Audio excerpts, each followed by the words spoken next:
Backstage buzz, we prep for the sound. The curtain falls and the crowd's all round. The night's still young and the stage is set. Our voices ready, no time for regret. Wisdom and laughter in a verbal embrace. Tonight we're ruling this electric space. Wonder Trio release time for art. Diving deep in aftershow debates. Acolyte with hot takes so contentious. Hearts race on, our pulse relentless. Yeah, we're alive with every mic. Yeah, like the stars and like the night. Yeah.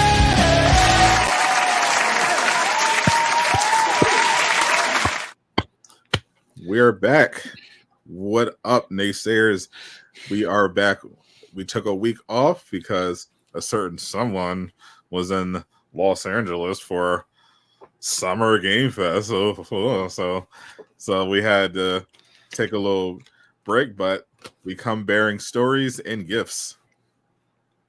Well, Ooh, look at that. In my gifts, I mean Jay just has more stuff to humble brag about, but that's fine. It's what we expect. He didn't bring any souvenirs or gifts for any of us, but it's okay.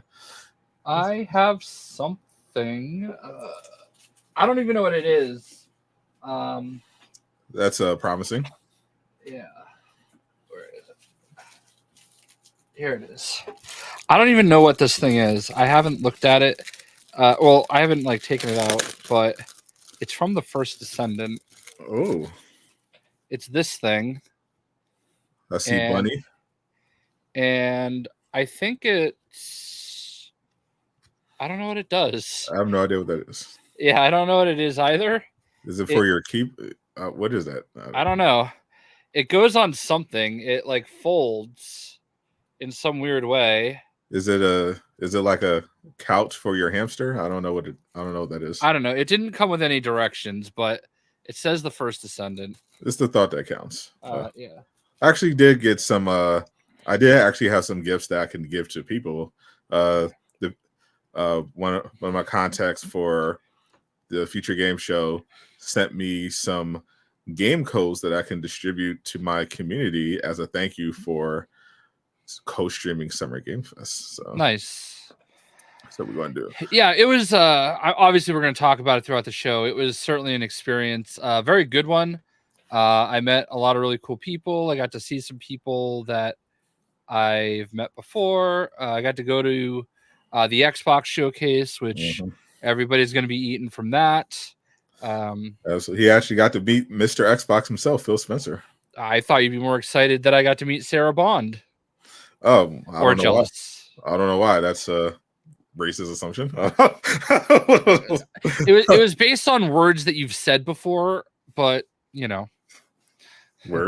words that I've said before. Yeah. Have I spoken about Sarah Bond other than to point out how she looked like an absolute fool during that interview, which they were trying to explain themselves? You've spoken positively about her before that. Have I?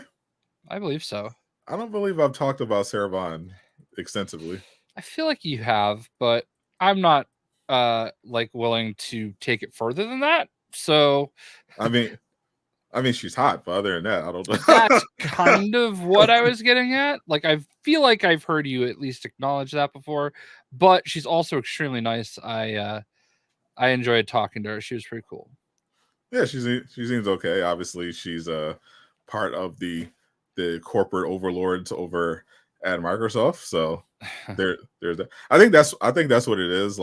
Yeah, she's attractive, but I don't care because the fact that she's a suit overshadows the fact that she's attractive. I saw and he was there and gone so fast that I couldn't process it. Who is it at YOSP, the Sony guy? YOS something like that. Hold on. YOSP. Shuhei Yoshida. Okay. I guess he's Indies guy. I don't know. Anyway, I saw him at the Capcom booth when I was talking to Andy. Yeah, shout out to Andy. Andy is awesome. When I gave him his Thor plushie, I literally thought he was gonna cry. Like he was like pretty. He's pretty happy. That is classic Andy. Andy has been very much happier since ever since he left the Avengers project and joined Capcom. Andy has seemed like a different person. I'm very happy. Yeah, I mean he also like really expressed that he did appreciate what we were, like our program and all the good Avengers people, you know what I mean? The good ones. Yeah. Not the others, but yeah, we gotta obviously talk about all the Summer Game Fest stuff. So we got to catch up on. Before we get into all that though, we want to take a brief minute to share our thoughts for legend that we lost this week. Very, very tragic, very sudden. Comikstorian literally made a lot of people's childhoods. Veteran in the comic book space, veteran YouTuber. I was watching Comics Explained. It was one of Ben's good friends. That video was kind of hard to watch. I've met him before too. I met them together. Yeah, I know you and Lejeune both got to meet Ben during the Suicide Squad event. I mean, I've gotten to know him not a lot, but a little bit over the years. He's a good guy, man. The first time I met him was 2017 at we went to an event for Lego DC Supervillains. We went to DC Comics. I talked to him a lot during that and Comics Explained. And all the usuals were there, Yeah. And then I would see him at other events. Like I've seen him at New York Comic Con a few times. I actually got to go to New York City to see Aquaman a few weeks before it came out, and I actually sat with him and his wife to watch the movie, and they were great. And like you said, like we had just seen him at LA for Suicide Squad. He said that he had like just been in LA like the week before and he wasn't even going to come. But I'm so glad that he did, because like I like basically introduced Lejeune to him, Yeah. And like Lejeune was like starstruck, you know what I mean? Yeah, like, Lejeune was him and his dad. Lejeune got to know Comikstorian through his dad, who was a big fan. Like I know he was so good. He was like such a big Comikstorian fan, and it's just tough. And what sucks is that like I have that picture of me, Lejeune, Uncaged, and Caboose, and Comikstorian was standing right there too. And now I just kind of wish he jumped in the picture. Yeah. You never think about stuff like that. But he had just walked up, and I think Lejeune got his own picture with him. Yeah. I hope. But like, yeah, I was at Summer Game Fest when I saw the DM from Bob, and like I was just like, oh my god, it was just insane. Yeah, I was just going through Twitter and I just randomly saw his the tweet from his wife put on his account, and first I wasn't fully reading I'm like, is he quitting? I was like, oh my god. Yeah, one of my favorite pictures. Hold on. I have this. I know this is the wrong thing. Mortal Kombat reveal. There we go. One of my favorite pictures that I have is not even a picture that was mine. It was a picture Angry Joe took, and let me blow this up. This was at the Mortal Kombat reveal in 2020, I want to say. And this is a picture Angry Joe took with Boogie, Oh my god. Everybody knows who this guy is, but I don't remember who he is. But this is J-Roar. Obviously, I saw them taking the pictures, so I kind of photobombed. There's Caboose, and this is Comicstorian right here. And we're all just sitting here in the lobby waiting for the bus, and I'm like, oh, I'm gonna photobomb this, but like I love this picture, but like it kind of means more now, because like you got the back of his head. Yeah, I mean, like, I have another, and it sucks because like one of my only other pictures that I actually got with him was at New York Comic Con one year, and it was when we all had to mask up. So like we're both just wearing masks. That's the picture I ended up tweeting. Because I know I have more, but I just have to dig through my phone to find them. But yeah, he was legitimately a great guy. Like, I'm not going to sit here and pretend like we were best friends or anything, but like he was a genuinely good guy. Every single time I saw him, like he was happy to see me. We would, talk a little bit. Geez, I tweet too much. Yes, you do. But that's why we live. Oh, here it is. This was my my picture that I did share. I think this was New York Comic Con 2022. I was walking looking like Batman Ninja. Yeah. I was walking through, and he's like, Jay, and because I wasn't paying attention, I was trying to get to the Marvel booth, and I didn't even realize it was him at first. And I was like, oh, hey, how you doing? And we got to talk a little bit, and yeah, it's a tough one. And what's even tougher? Like, I really hope that these people, like, I really hope he knew how many people cared, because I saw like O'Shea Jackson tweeting about how much he loved Comicstorian, and like I hope he knew that. You know what I mean? Like, same. I feel like on some degree he has to, like, he was such a, like, I just saw James Gunn just tweeted about him, and I was just like, oh, he would have fucking loved that. Yeah, like, and I remember, well, actually he wasn't in my group, so never mind, because I thought we drove by James Gunn when we were in LA, but he wasn't in my group, so he was in the June's group. Yeah, there are so many people who got into comics at one point or another because of Comicstorian. Like, seeing the outpouring of support, like, just kind of put into his perspective, just the reach. It felt like on a smaller scale, like after Akira Toriyama passed, like you see all the people, and you just, because you're in this community, and you have your people you follow, you love, and then you see just how big that reach was. Yeah. And it sucks that, like, it really does suck, because I understand some of the things he was going through too, like how he was like upset with the way that like certain videos weren't hitting the way they used to anymore. Yeah. And like feeling like he had to like rearrange everything he was doing. I jumped in, didn't see him stream too often on Twitch, but I saw him streaming one night, and I jumped in and said hi, and he was, acknowledged me, very graciously. And like I said, like, him and I were not like best friends or anything. I don't want to make it sound that way, but like I got to meet him a lot of times. I'm very thankful for that. I'm very thankful that like I got to have really cool conversations with him. When we were in line, like getting popcorn at Aquaman, I spent lots of time telling him why Annihilation is the greatest Marvel story ever told.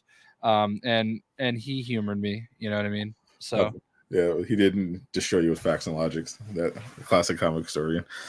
Yeah, make sure to remember to tell people how much they mean to you. Absolutely. That's the big takeaway. We say that every time, but we're human, so it always slips up. But definitely, always, take that extra second to let the people you love, know how you care. Don't put stuff off that you can do, because nothing is promised, unfortunately. I also want to share a little bit of breaking news. I know you saw it. I was supposed to go to Boston Fan Expo tomorrow. It is looking like that's not going to be possible because I would like to introduce everybody to the newest member of the Shock Blast family. Mm-hmm. This is Evie. We went out to Boston today to see her. Look at that. Sadat said cutie.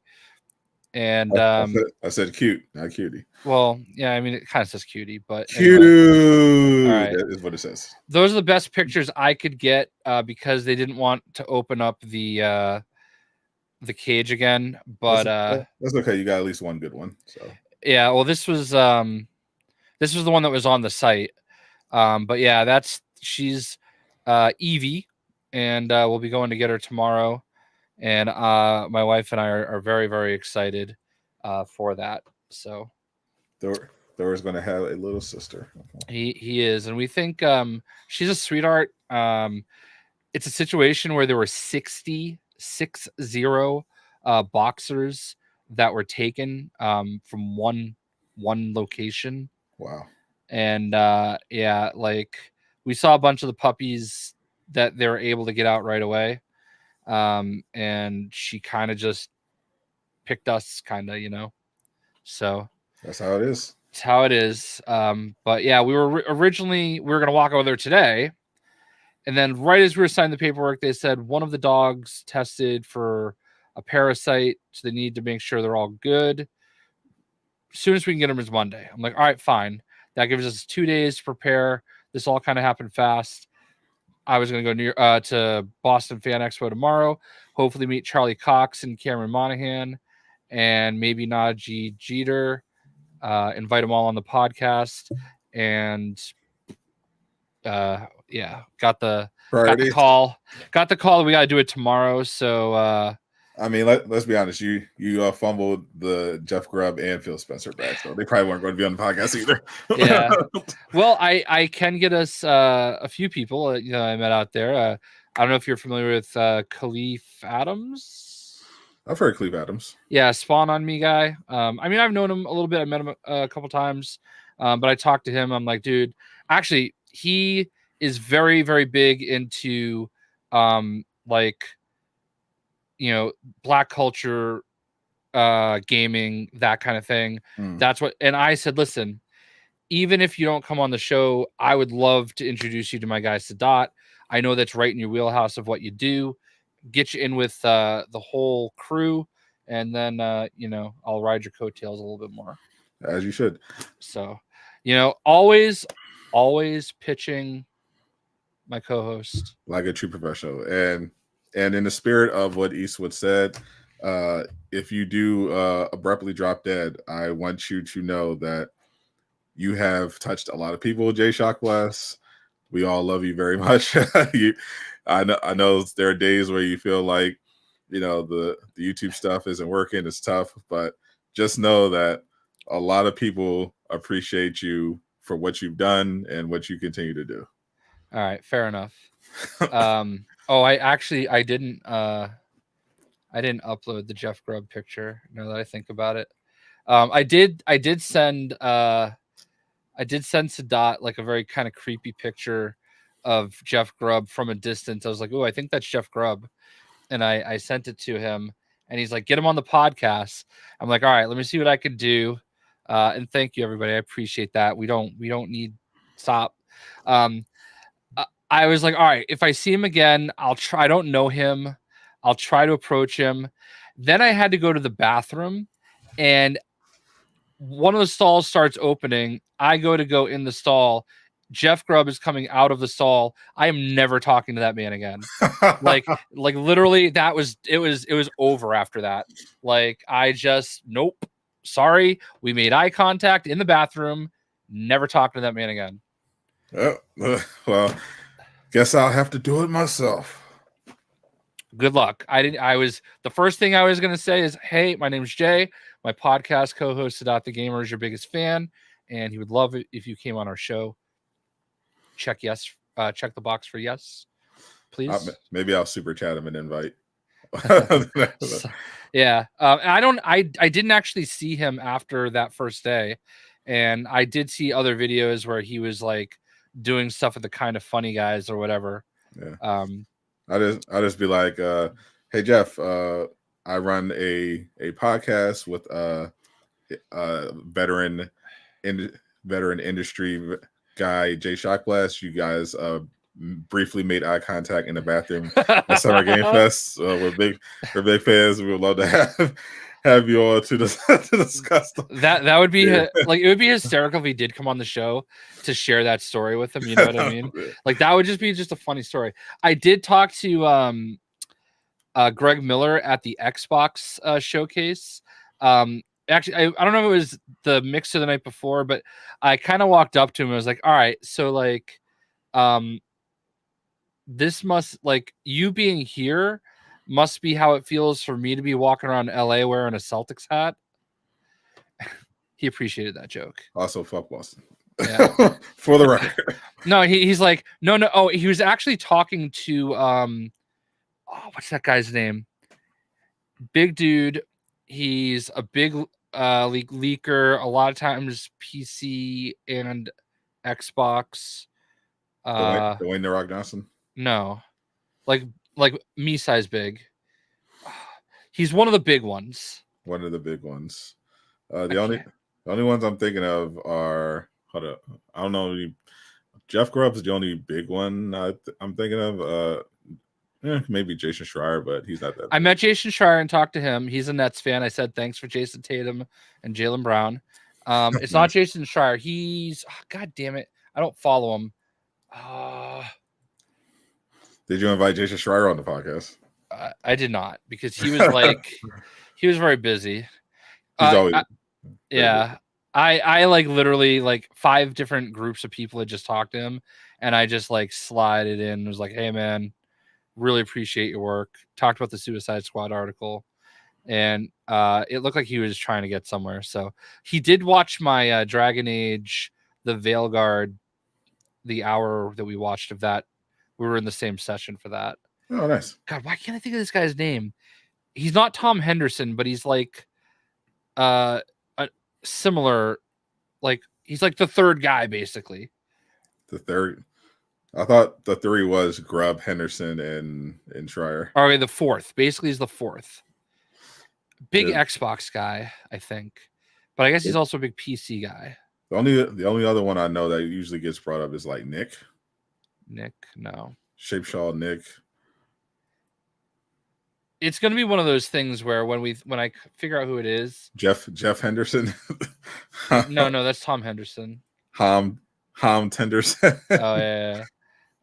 Let's just go to Gaming Leaks and see if he jumps in here anywhere.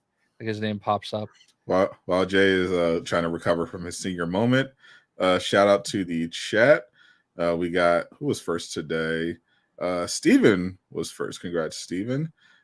We got, what's up, Gabe, Old Man Eastwood, Super J, Marvel, Salt Hoarder, Ismail.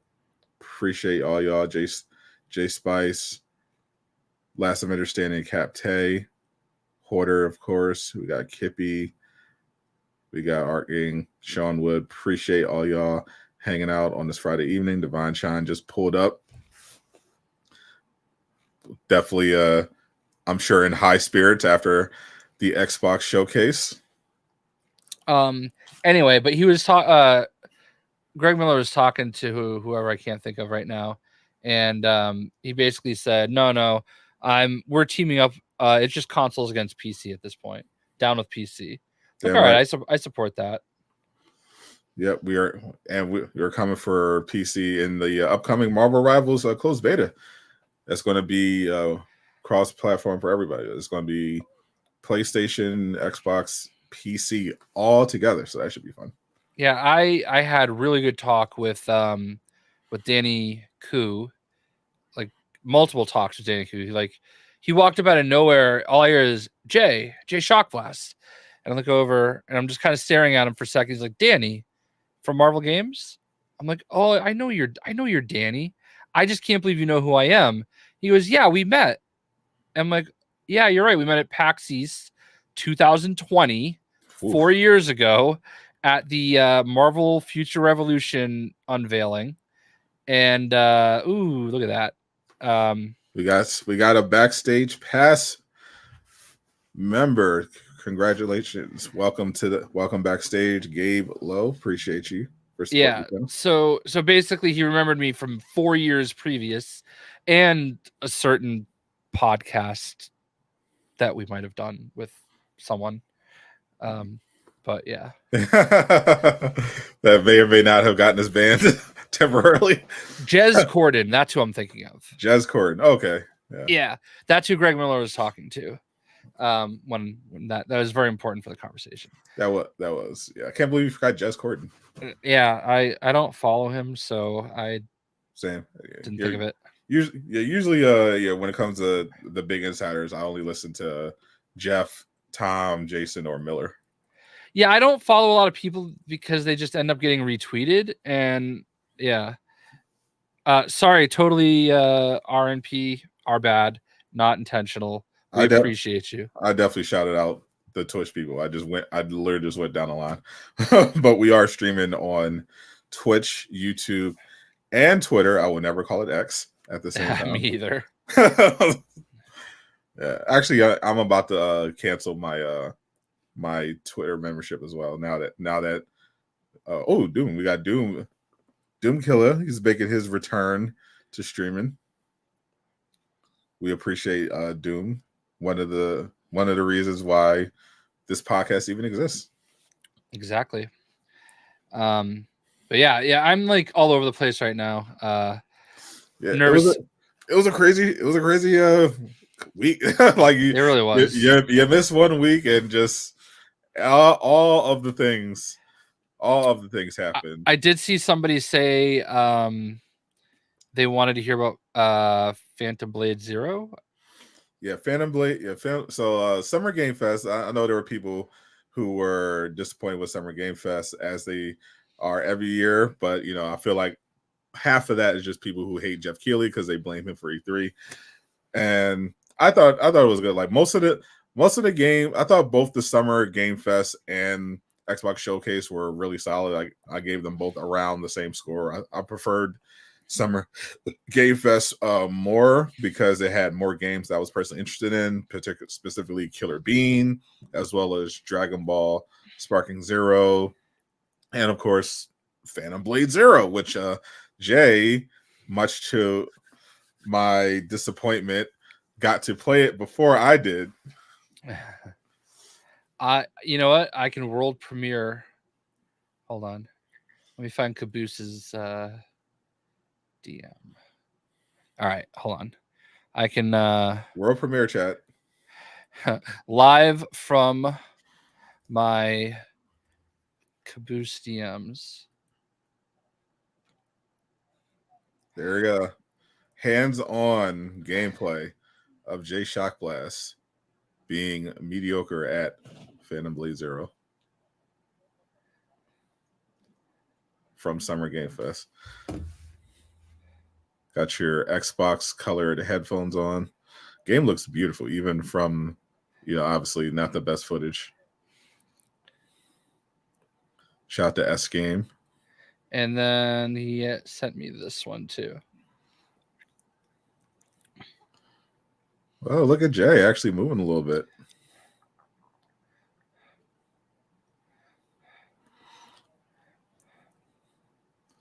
So very flashy combat. Souls-like, but fortunately more dynamic. I like games that don't go full Souls. I feel like my main problem with like games like Lies of P is that the combat feels stiff, like on purpose. Oh, look at that! Got the range attack. Are we sure that's Jay playing? Oh yeah. You can see me. Yeah, it could sort of. Could be a deep fake. Could be someone that looks like you. He also, let's see, sent me this picture of me looking at a TV, presumably playing the game. And I cannot wait to play that game.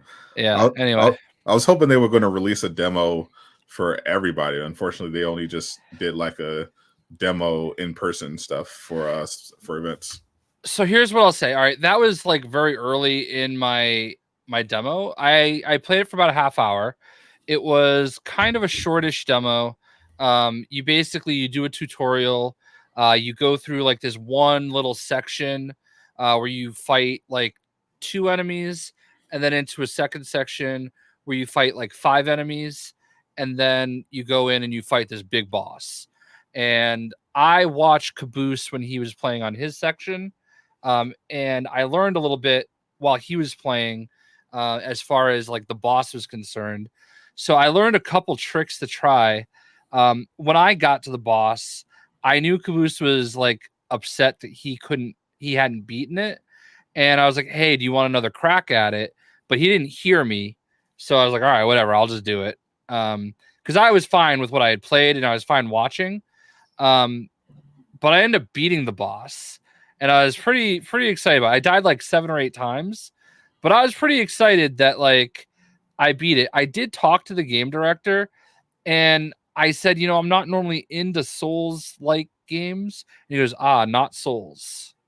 So he doesn't. They don't want that comparison, which makes sense because like obviously games that look like that, you know, are going to get that Souls comparison. But I view this more in line with like Stellar Blade, Black Myth Wukong, where they have the Souls aesthetic, yeah, but they don't have the same limitations on combat. You know, it's more dynamic, it's more free, less punishing. You know, yeah, it's tough. Like, don't get me wrong, like it's tough. And you're gonna die. I do understand where he's coming from though, with like, because if you die, you just go back and restart. Yeah. But I think the enemy that I defeated was still gone. So like it wasn't as huge a deal until you get to that boss, and then you just got to figure out how to do it. And I did ask about difficulty, like, is there like a difficulty slider? And they weren't. They said they weren't able to answer that at that time. So I don't know what that. I don't know how to take that. So I don't know if there's going to be like a lower difficulty, like an easier mode, or if that means there's a harder mode. I don't know. Or it might mean that there's just no difficulty. Yeah. I don't know. I don't know what the answer can be there, but I will say the game felt pretty good. I obviously like that style, you know what I mean? So yeah, it was really cool. I'm glad I played it. I played it for Sadat, really, or to rub it in his face. Yeah, which is fine. Joke's on you. I wanted to see gameplay anyway, so there. Yeah. There it is. Yeah, I actually was surprised that, like, because you know when you go to these things, sometimes it's behind closed doors. Sometimes you can record, sometimes you can't. I forgot my goddamn capture card, but they were letting us like film like off screen, so that was really cool. Oh yeah, that was nice of them, and yeah, that game doesn't have a release window yet, but I am definitely looking forward to it. I'm sure they're going to release a playable demo for the masses in digital form. Just a matter of time. Right. Cannot wait for that. Yeah, the other contemporary was their Black Myth Wukong. I know some people got to play it. We had some preview. I think there's some preview stuff coming up, but I missed my chance to play it. I don't know why I thought I didn't make an appointment for it, and I could have, and I'm a little sad about that. Yeah, that game looks amazing, and unfortunately, it allows us to talk about Jay's favorite subject, Sweet Baby Inc. Are they involved in that? They are involved in the latest culture war controversy.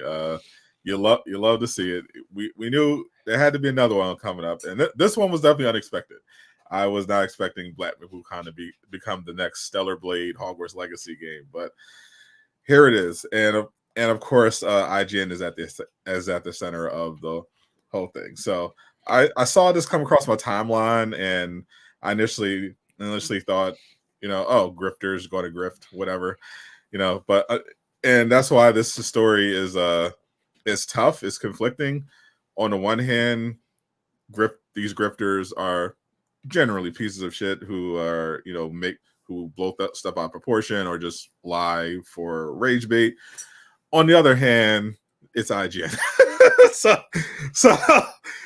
it's like, so I just try to find like the objective facts, what exactly is going on, and this is what I was able to piece together. So basically, this started with an IGN hit piece, as it usually is. So IGN wrote a hit piece on their main site. For Stellar Blade, they did the same thing, just on one of their foreign sites, but this one on their main site, they wrote a hit piece about the developer behind Black Myth Wukong, and apparently they have say the studio's history of sexism and bigotry and all this other stuff. So I was like, okay, so well, it's IGN, so immediately I assume it's bullshit. But I gave them benefit of the doubt. I was like, all right, let's read through it, see what some of these receipts are. And some of the examples one of the examples they gave of this just awful sexism is that someone from the studio was describing how hard game development is and why game development in China often results in bad products, and they used like giving birth as a metaphor like why can't we produce a healthy child, the product. Obviously this is translated into English, which obviously is just going to be missing context and everything. Essentially they just made a comparison between game development and producing a baby to try to explain why it is that maybe perhaps game development in that region has been difficult in some ways. And apparently that was a heinous example of sexism and hatred, along with one of the developers reacting to the gameplay trailer for Black Myth Wukong by saying that it made them hard. So once I saw that, I was like, okay, maybe this is maybe this one time the grifters might not be grifting, which makes sense because IGN is terrible.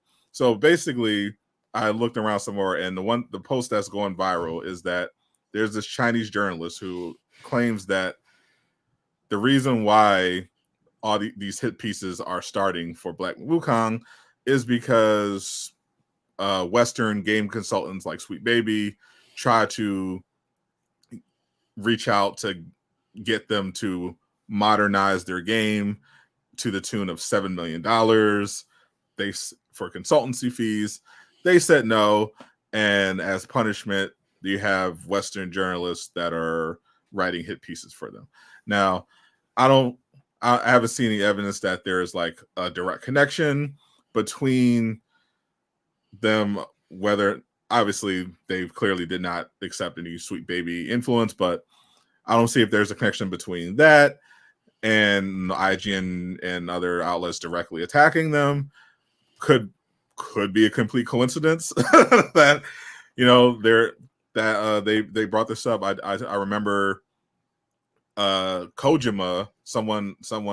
There were people attacking Kojima in his comments because he mentioned that he was very excited for Black Myth Wukong, thought they did a tremendous job, and people were saying, oh, they're disappointed that he would say nice things about the studio that has a history of hatred and bigotry. So there definitely might be something to this. Obviously IGN's an absolute trash outlet, but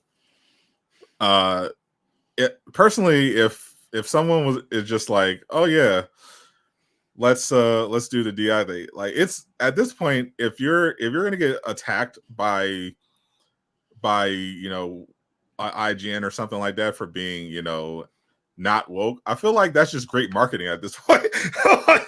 like you kind of just you guys just are kind of happy to see it because so many people hate outlets like IGN. Like you know what's just going to happen is that the culture warriors on the right are going to immediately take your side and signal boost you, and people who just hate IGN are going to take your side, and all this controversy is going to give you more and more free press. So I feel like, yeah, I wouldn't even be mad about it. like that seems like a W all around. Like, oh, I didn't spend $7 million on consultant fees, and I'm getting free press from IGN. People are like, okay, so done. Is that your wife? She's trying to crawl to the mini fridge, and I just sold her out. Just walk. She's trying to just walk by. Just literally go walk by. Nobody cares. It's fine. I feel like this is worse now. Yeah. But now obviously, Jay's world's biggest Sweet Baby supporter. What is your take on this situation? Fuck IGN. Say it. Honestly.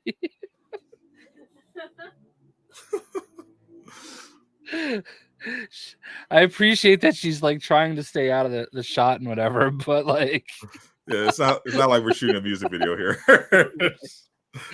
We have a mini fridge back there, and she does the oats overnight. Do you know how many times I've done that and you haven't caught me? That's true. She said, "Do you know how many times I've done that and you haven't caught me?" You talk about Jay not giving his wife a snack so she wouldn't have to go to the mini fridge. Well, how inconsiderate, Jay. No, that's her breakfast for the morning. How inconsiderate could you be, Jay? You should have done this preemptively.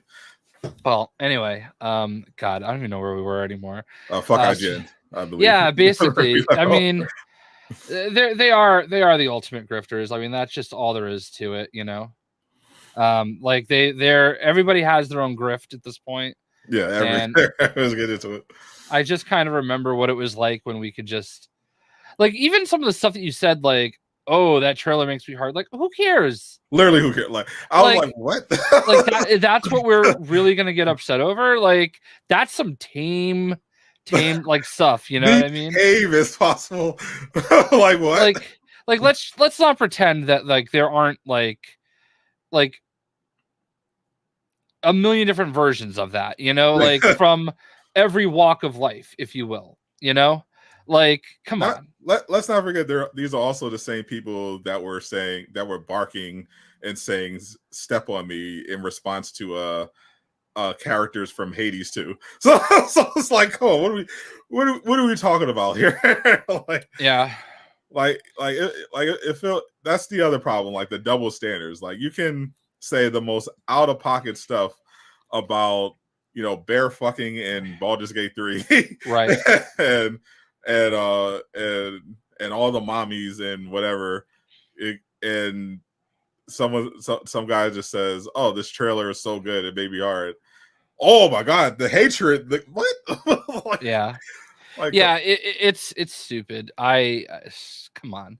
I feel that you're just looking for something to complain about. The Stellar Blade stuff was predictable, but at least there was a foundation. Okay, obviously sexualized character, so they're going to bring those same narratives. It was the exact same stuff they brought up when Bayonetta first came out, and when Nier Automata came out. So we easily understood that. This felt we kind of have to cash in on this grift, but there's really not much here. So let's just throw whatever and see if we can get something to stick.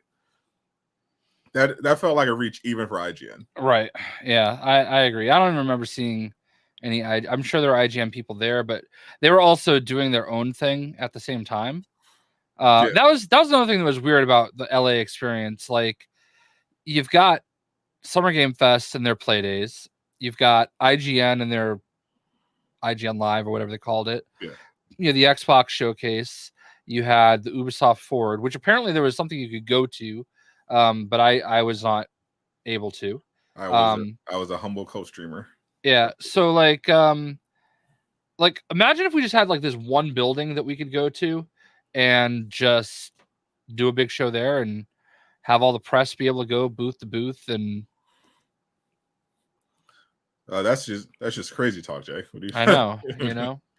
And it seems like I made that joke a few times to some devs, and they all seem to agree that that would be so much better, you know. But what do I know? I could see that building like literally from my hotel room. Yeah, and to be fair, you know, there were E3 wasn't, you know, completely faultless in its own demise. Obviously, the pandemic, you know, supercharged the collapse and gave companies that heads up, that, you know, extra push to go all digital. But, you know, it was also, you know, very expensive to set up at IGN, and I could definitely see why, you know, certain studios are just like, is it worth it really?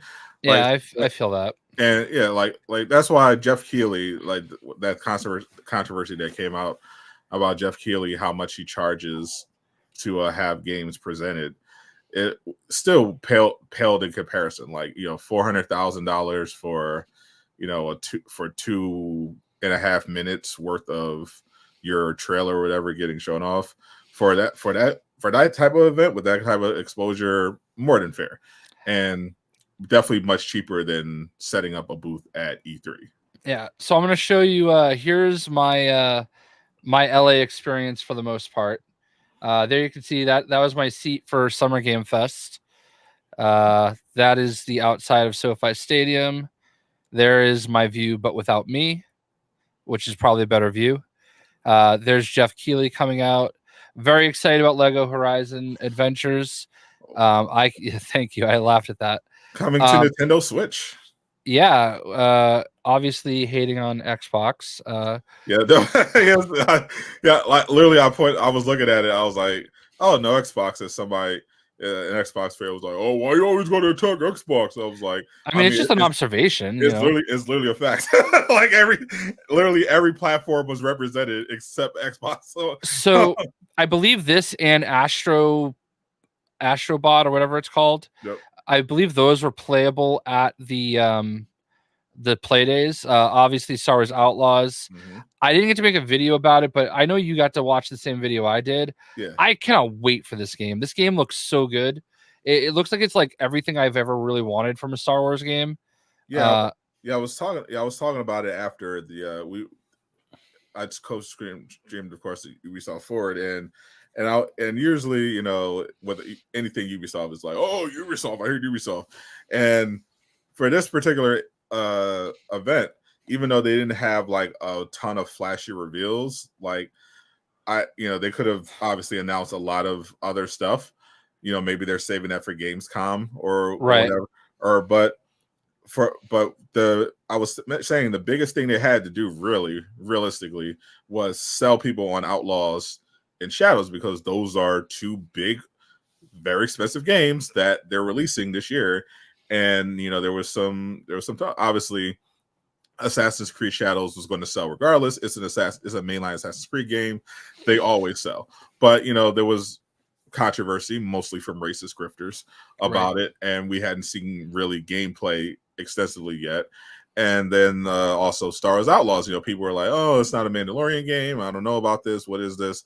And giving us those extended gameplay looks, I think, sold a lot of people, and which is why I think it's so important to have like proper gameplay showcases. Because like one of my problems with the Xbox showcase is that a lot of trailers, a lot of cinematics, you know, a lot of cinematic stuff. Like I want to see, and a lot of gamers want to see how the game plays, and that's what sold me on Outlaws. Like Outlaws, as soon as they showed me the seamless space flight transition, you know, from plant, I was like, okay, I'm sold. Like that's literally all I wanted out of Starfield, like bare minimum. I'm like, okay, it's a Star Wars game. You can fly, you can just seamlessly jump into your ship, fly through space, get into a firefight, then fly seamlessly through the atmosphere into another planet. You can jump in the warp. Like that's just awesome. And then the planets, the environments legitimately look lived in. The graphics look really good. I'm like, this actually looks like if you can overlook the fact that, you know, it's not a Mandalorian game, you know, It's you're a scoundrel. Even that aspect, seems cool with this. The skills will be able to pick up. You're not a Jedi, but you got to pick up skills that would help you, like lock picking and stuff like that. I think it looks like a legitimately good game, and I'm looking forward to playing it. I agree. I stopped on Valorant, not because I'm a big fan of Valorant or anything, Lies. but the beta, there's a beta that started today on PlayStation and Xbox. So if you've ever been into, Counter-Strike or obviously Valorant or anything, chance to play on console started today. There's me again. Hi. I'm neither of those things, but I am looking forward to playing Marvel Rivals on console. And Killer Bean, earlier today, they announced that Killer Bean is coming to consoles. So we are eating good, all of us console enjoyers, which is why I was like, because I know we all joke about you being an Xbox enjoyer, but I feel like the Xbox showcase was kind of like doubled as a really cool PlayStation showcase, or was like what the PlayStation state of play could have been, because it's like every game they showed was on PlayStation almost. Yeah, a lot of them. Yeah, for sure. This is obviously Danny Koo from Marvel Games. Shout out to Danny. I thought that was some pretty sick Apex Legends cosplay. That's a great cosplay. There I am playing that again. Sega and Atlas had this little ice cream truck, and I had the Shadow Shake. It was delightful. There it is right there. What was in it? It was cookies and cream with red velvet stripes. Ooh, that sounds amazing. It was delightful. It was free, and I had it 2 out of the 3 days. That sounds absolutely delicious. But more Phantom Blade. Yeah, people obviously were very, very high on the Xbox shows. I felt like unnecessarily so harsh on the Summer Game Fest, and I think that's just why it just comes down to kind of like the games that you personally prefer. Like I'm not a Doom guy. Like I like Doom. My dad's a huge Doom fan. He's the one that even introduced me to Doom, so I know he would probably get a kick out of it. But Cammy, who's amazing. Cammy from Bethesda. Me personally, I'm not the biggest Doom guy, but there's the guy Phil Spencer. But yeah, I did not get to talk to him very long. I imagine everybody he's extremely busy. Everybody wanted a piece of him. There's Sarah Bond. There's the man Caboose. I know that guy. Me with Jeff Keighley. Should get him on the pod. Yeah, Cleef Adams from Spawn on Me. Dessert. Look at that view. Like we're on the top of this structure. All this free food. You got the Hollywood sign like right there. All I see are bodies. Yeah, well, it's ruining the view. It was such a. I did not talk to Matt Booty, but I did see him. You can see the Hollywood sign right there. Matt Booty is an insane name. So funny story. I'll get to this. Jeff Rubenstein is right here, and one of my friends saw that and commented on the picture. And when I saw it, I was literally standing next to Jeff Rubenstein and showed him the comment, and we posed for that picture together. And I texted it to my friend, and it was pretty funny.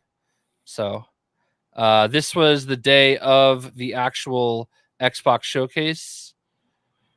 Speaking of Matt Booty, I believe that's him right there with Sarah Bond and Phil Spencer.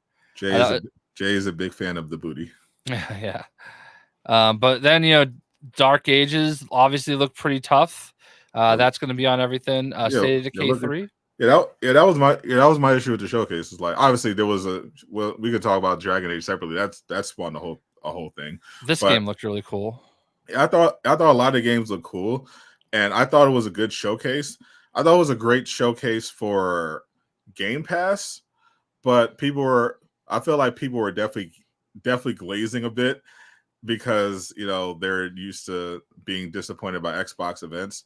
And I feel like this was a great showcase for the new Xbox, the multi-platform Xbox, not the console war. Like I feel like with this showcase, I think it definitively just showed that the console wars are obviously they already bowed out to the console wars, but officially. But this I feel like underscored the fact that the console wars are effectively over, because if PlayStation did a showcase, like an actual PlayStation showcase, not a state of play, where the majority of the games were also available on Xbox, they would get fucking destroyed. Like people were even attacking PlayStation last year because they had, third party stuff at the a couple third party games at the PlayStation showcase, but people just were totally fine with that for Xbox, but try to hold that up. It's like, oh, Xbox is superior. It's like, well, no, Xbox is doubling down on their strategy, and even confirmed after the fact that we're going to be committing more and more to a multi-platform future. So less and less exclusive, because the one exclusive Xbox games that I was looking forward to, State of Decay and Fable, I felt like they had some of the weakest showings at that entire showcase, because State of Decay 3 looked cool, but again, it was mostly cinematic, at least mixed in with some gameplay clipped in. But it's like, I just show me the game. And then there wasn't even a release window. Like Fable, I feel like we got a release window, but I feel like it was a worse trailer than last year, because it was basically the same thing, except worse, because at least they showed some like a hint of combat last year, and this one they just doubled down, like, hey, here's another quirky character, here's the protagonist. It looks more and more like this is going to be the first Fable game where you don't create your own character, which I think is an L. But they showed her walking around, they showed dialogue, was like, all right, show us the game, like it's coming out next year, show us how the game plays. Like I want to see how the game plays.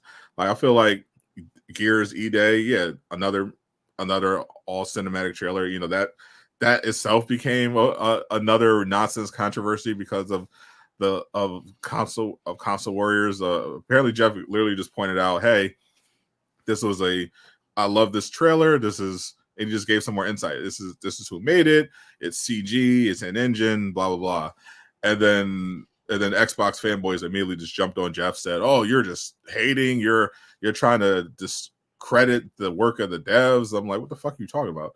And then someone who works at Blizzard was like trying to grift off of it by saying that, oh, Jeff is just a Sony fanboy who's hating because actually this was all real time, so he's just hating, and it's not pre-rendered. Granted, Jeff didn't say any of this, but he just said, hey, it's a really cool CG trailer, here's who made it, it's in-engine assets, Unreal 5, like, cool. But then Xbox ended up coming out and saying, yeah, Jeff is right, it's not real time, it's pre-rendered. And I just feel like every time, like even on minor stuff, we have to have this console war nonsense, because I feel like Xbox players just can't accept the fact that Xbox is changing, and it's probably for the best. Like they're still going to be competitive in some degree, but they're just get used to Xbox games being on PlayStation, and I think that's fine. I think Xbox can find other ways to challenge Sony and keep them on their toes, because now I know Sony saw all those responses to the showcase, and that will give them even more motivation to bring it for the rumored PlayStation showcase that's happening in September. Yeah, I mean, I don't know. I feel like the console war stuff is stupid, like I always feel like you blame it all on Xbox people, because I always see the most brain dead and toxic takes on, like, but that's because you wear like blue shaded glasses. Like it couldn't possibly be all the ponies just like taunting and talking shit nonstop. Like it couldn't possibly be them either. All I'm saying is, like, everybody's guilty when it comes to the console warrior nonsense. Who cares? Like, what does it matter? Like, just play the game you want. Like, we're all just here to have fun, play video games. I prefer playing on Xbox. I just like the controller. I like the ecosystem. Like everything about it to me is how I want to play video games, and that's fine. Like I don't understand why like it matters. Like I have a PlayStation, I have a Switch, I have an Xbox. Like who cares? Yeah, I'm like I'm saying, like people were like surprised that I was co-streaming the Xbox Showcase, but I do that all the time. I stream other events because I'm interested in all the stuff that's coming out, especially now that I knew that Xbox is going to be embracing the multi-platform stuff. I can only speak from my experience. I look at the big culture war controversies. I look at my own chat and the comments that I get, and in my experience, overwhelmingly, like the dumbest and most toxic takes are coming from Xbox players. And it's ironic that I feel the same way about PlayStation. Like I feel like it is the exact same way. So it really just comes down to like your own personal preference is going to show you what you see. It's just personal experience. Like when I talk shit about PlayStation or say anything negative about Sony, I never get any pushback. But if I say anything negative about Xbox or even just say something true about Xbox, oh, you're here we go, Paul. Right, but that's because like you're like people know you're a pony, so like like it's all right, whatever. Who cares? He's not gonna. All right, whatever. He's saying this about PlayStation. He still loves us, But like, it's because they agree. Like that's the funny thing about it. Like, so the ponies they don't have a Phil Spencer that they suck off like and take their word as gospel for. They have tons of problems with Sony themselves, and they will very loudly tell you all about it on Twitter. I don't know about that. Oh, we've literally seen it all this year.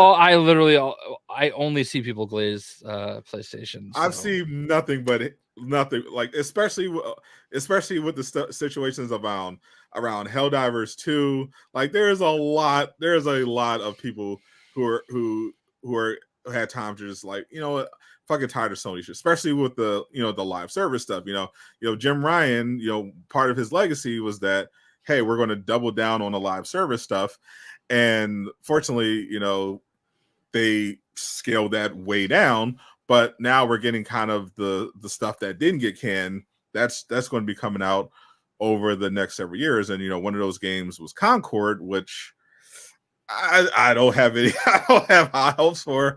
I was definitely hoping for more when I heard it was inspired by Guardians of the Galaxy, and I saw the initial CD trailer. I was like, okay, a little Guardians. We have Guardians of the Galaxy at home. That looks okay, but then when it's actual gameplay, I'm like, oh, okay, we're doing this again, and it's just like, come on. But I have no problems saying when Sony's mess up. I just feel like the dumbest possible controversies tend to involve Xbox, and I feel like that Jeff Keighley thing was just like kind of the perfect example of how just saying something factually correct while also praising Xbox results in Xbox fanboys just mobbing you with hatred for no reason because they just presume that as an Xbox Live, like here's that Xbox Live, like they assume that the reason why people hated why Starfield wasn't as well received is because secretly it's PlayStation players leaving bad reviews, and not just the fact that Xbox players just were underwhelmed by Starfield, and now that months have gone by, that's the accepted narrative. But at the time, the narrative was, it's just PlayStation players in disguise that are hating on Starfield. Starfield's great. It's just these play, and it's not. It's just like some people love the game, some people like not for me, or I was very disappointed by it, and I feel like that happens way too often. Okay, but obviously Jay as someone on the payroll doesn't. No, I just know that it does not matter what I say. You're not gonna like. You're just gonna go back to it's the Xbox. It's the Xbox. So there's no point. You know what I mean? I can't help but going back to the facts. But that's the great thing about it. We can still enjoy all the games.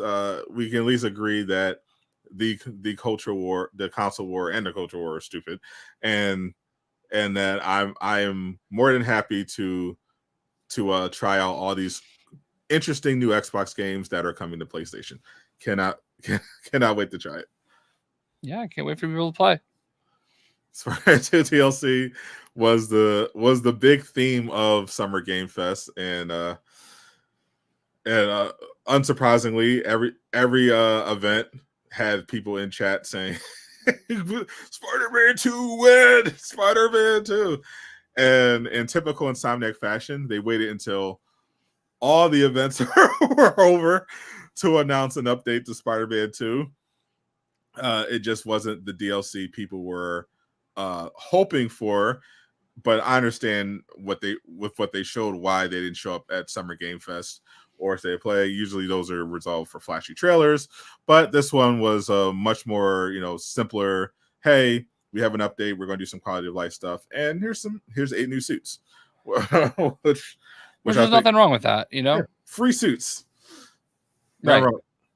But which of course means, it's not what I want, But yeah, I'm glad that they're continuing to update the game. I'm looking forward to the story DLC whenever they release that. But yeah, any excuse to hop back on Spider-Man and play a little bit, I'm all over for it. I still haven't finished my New Game Plus playthrough, so this gives me an excuse to jump back into it. Yeah, I'll play long enough to wear the suits, do a video, and peace out. Yeah. I'm just going to probably do a video about the new quality of life changes, how to do that, and then stream the New Game Plus playthrough, run around with some of the new suits, and yeah, we'll see if I can finish it that day.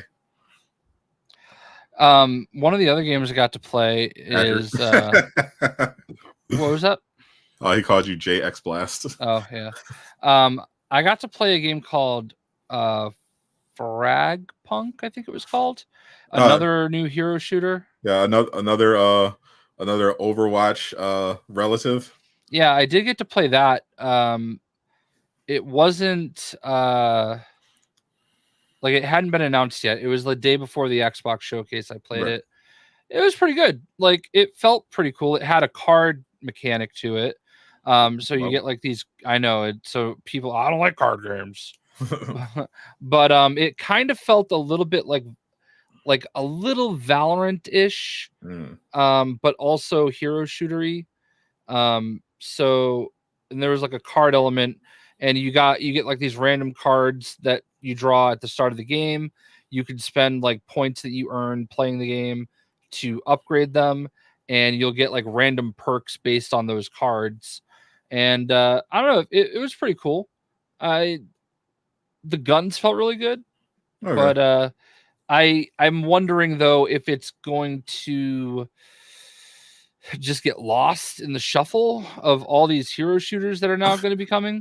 I feel like it might, because over the weekend we got to see a bunch of new shooters, and a lot of them are going to be in people's hands within the same month. Like we got the Marvel Rivals console beta is July. We have the First Descendants launch beginning of July.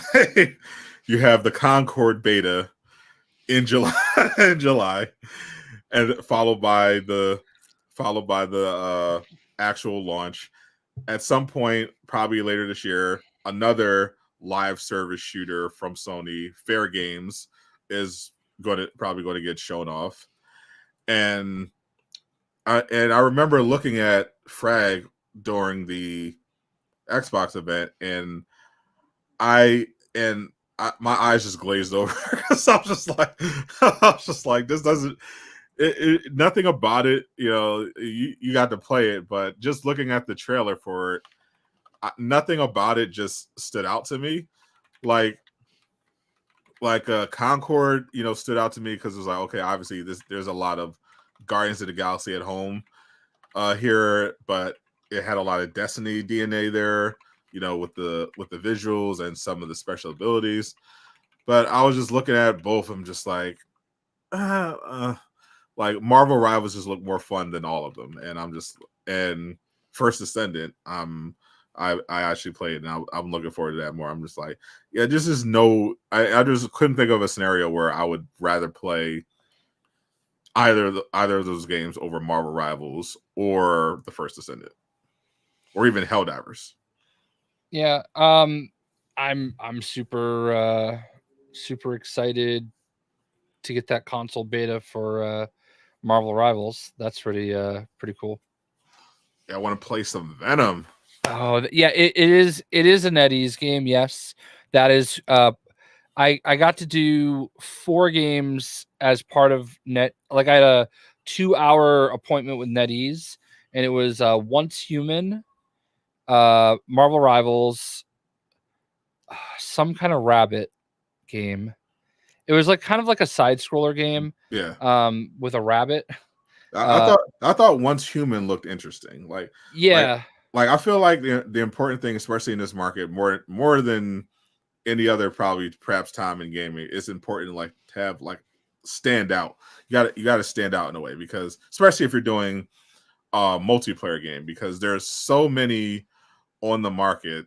You gotta at bare minimum, you have to make a game that will make people potentially put down Fortnite or Call of Duty for the weekend, and then you have all the other games that are popping off, not even the big stuff. One of the top games on Steam right now is a game where you literally cook on a fucking banana. So there's always something going on. So it's important to have something unique, and kind of the worst thing you can be is generic, which I felt like a lot of people were complaining about Dragon Age, the Veilguard, for saying it particularly that trailer before we got to see the gameplay. I know there was a lot of Dragon Age fans that felt like it was too MCU, a little too generic. I watched the gameplay reveal, and I thought it looked pretty cool. Definitely more of my game, but I understand that if you're a longtime fan of the series, you probably are not fond of them going more in that direction. But I felt like it's something more, gave me more something more of my speed. But in terms of the shooters, I'm the NetEase games I'm just looking at right now are Once Human looks okay, but Where Winds Meet and Marvel Rivals are where it's at for me, where it comes to there. Yeah. I mean, I was in it for the Marvel Rivals, but figured I would check out what else they had going on too. Rusty Rabbit maybe is what it was called. I don't know. Let me look at that. Rusty Rabbit. Yep. Yeah, it was pretty cool looking. The rabbit kind of reminded me a lot of Rocket Raccoon. But it was for that session I watched the gameplay. But it was also very interesting because I had to speak through a translator, which was a different experience for me because all the devs were Japanese and they had a translator there. So listening to them kind of give me their pitch and then have it translated was a different experience. But as far as Dragon Age Veilguard, I'm a huge Dragon Age fan. I love Dragon Age. I got to watch, there's an hour session. We saw it from character creator, and then we saw a lot of there was a 20-minute clip that got posted, and what we saw was basically that, but a little bit more at the end. But the character creator looks pretty cool. Obviously, they have that one black hairstyle that's now a staple in every game. The Miles Morales, if you will. Of course. So they of course had that one on full display. But yeah, it looked really good. I'm excited. Oh yeah, that game. Yeah, people who are saying 2024 is going to be bad for gaming, I think don't play games, because this game 2024 I thought was pretty good so far, and it's just getting better and better. That's interesting. That's an interesting point about the future of superhero games, at least. I don't think we have to worry too much about the Spider-Man thing. My understanding is that Batman and Superman entered the public domain in like 2030 something, maybe 2034 ish. But Spider-Man isn't public domain until like 2057. So that's going to be. I don't know how I feel about this public domain stuff. I feel like these companies own. I don't know. It's weird. I don't feel like. I don't know. It doesn't matter, I guess, anymore anyway, because like people just kind of do whatever they want with the IPs in a lot of cases. But yeah.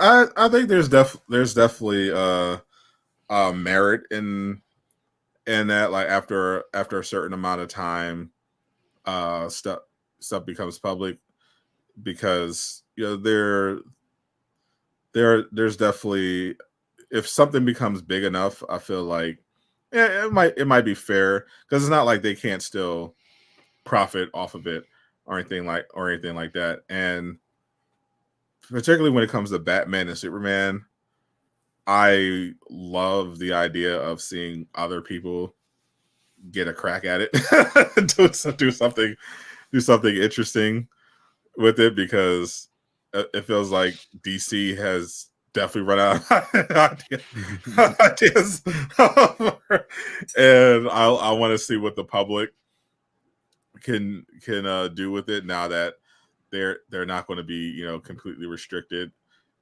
Maybe you can argue 95 years might be, I guess, too soon, but I think it's based on, I think they base it on like kind of the lifespan of the creator, whereas like, okay, you create something, it's great, you do a great, you become successful with it, and then 95 years later you'll be dead.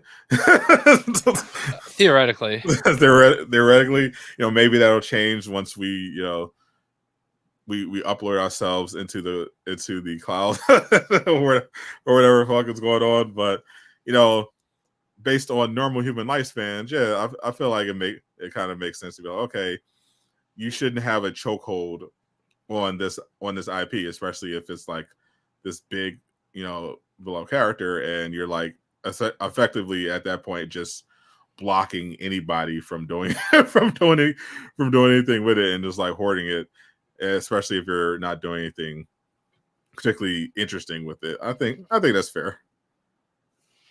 Yeah, I don't know. It's just an odd circumstance.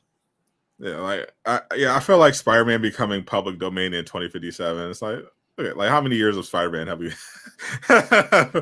It's like, okay, yeah. So in 2057, people will be able to do Spider-Man stuff. And I think what was it, Winnie the Pooh recently became public domain. Yeah. That nothing crazy happened with that. It's fine. We got some cool Winnie the Pooh fan stuff, but it's like was that really a huge deal having Winnie the Pooh go public domain? No, it was it got kind of a revival, if you will, because I remember as a kid, I loved big Winnie the Pooh fan. Winnie the Pooh, definitely one of the underrated cartoons from that era. I don't know if you watched that one, Jay. I know you were very old by then. But I got down with the Pooh. Yeah, the definitely one of the all-time banger opening songs as well. That Winnie the Pooh cartoon, I thought it was very good. But after a while, Winnie the Pooh let me slide on that one. I usually, it's a Pooh joke. I don't usually. I feel like people take Pooh like too much. Like I feel like it's too low hanging. Like I don't go for the scat stuff. You could keep that one. I'll let that slide. But I personally am looking forward to seeing what people do with a public domain Batman and Superman, besides porn, which we know. that's all. That's usually how this ends up. But so especially with by 2030s, gaming technology. Right now, there's a lot more possibilities than ever before. And it's one of the reasons indie gaming and smaller games studios are able to do so much, because the technology has gotten so much more accessible. So I'm just imagining, somebody who's been practicing on Unreal Engine, they get Unreal Engine, maybe there's some new generative AI stuff that pops up, and they're able in 2034 to make their own Superman game, because let's be honest, there might not be a Superman game by then either. So, Very fair. So I was like, yeah, finally we just make the Superman game that we want. I'm all about that, because if they didn't have that public domain, that wouldn't be able to do it. Let's play a little game called, speaking of DC games. Ooh, Got a segue. Let's play a little game called Did Jay Get His Doll Yet? Well, I already know. I think The I already answer won. to that is no. I think I already won that game. Yeah. And not just because I saw it on Twitter beforehand. Yeah, I mean, I haven't checked today. I'm so annoyed by the form letters they keep responding to me with. Although I will say that yesterday I posted the Pride outfits, and Kane liked both my tweets, which he has not done in a while. So needless to say, he has not unfollowed me yet. So Kane, if you're out there, just give me my goddamn dolls. Sweet baby confirmed. Yeah. It's honestly maddening. Like the customer support is awful. Actually pathetic, and it sucks because like I just don't understand. Like literally copying and pasting the same responses to me, and it's just maddening. I will say it was kind of interesting to be able to talk to Jason Schreier just after he wrote that article about Suicide Squad and how they are gonna ride it out for what they have already announced and planned. Yeah, there was a follow-up interview with IGN weighing in on that, saying, we're basically going to do the rest of the roadmap. Miller added some more context, saying they basically had originally intended like 5 seasons, and they're going to condense a bunch of that content down and try to get all the story out there within 4 seasons. Yeah. Which were short to begin with. Yeah, it was interesting seeing the Jason Schreier response, because I feel like, predictably, the grifters tried to immediately discredit it only insofar as that they don't like the fact that Jason Schreier downplayed the involvement of Sweet Baby in the game's, failures, which I thought was absolutely hilarious and predictable, because if you followed Suicide Squad and actually played it, it's very obvious that the game has many problems, and Sweet Baby is like not even in the top 10 of reasons that this game is struggling. And I feel like Jason Schreier's article did an important thing in that it kind of painted, Jamie and Sefton as kind of dicks. It's like, yeah, it did. Because it's like, I mean, if you read it, reading his article, I'm like, oh, this is basically Marvel's Avengers, Anthem, insert every other failed live service experience. And people forget that, that's usually what it is. Like, people immediately blame the publisher. Like, oh, it's obviously EA. It's obviously WB. But usually it's the studio itself that's developing it. Their executives, their management, making very stupid decisions, and then the frontline devs take the heat for it.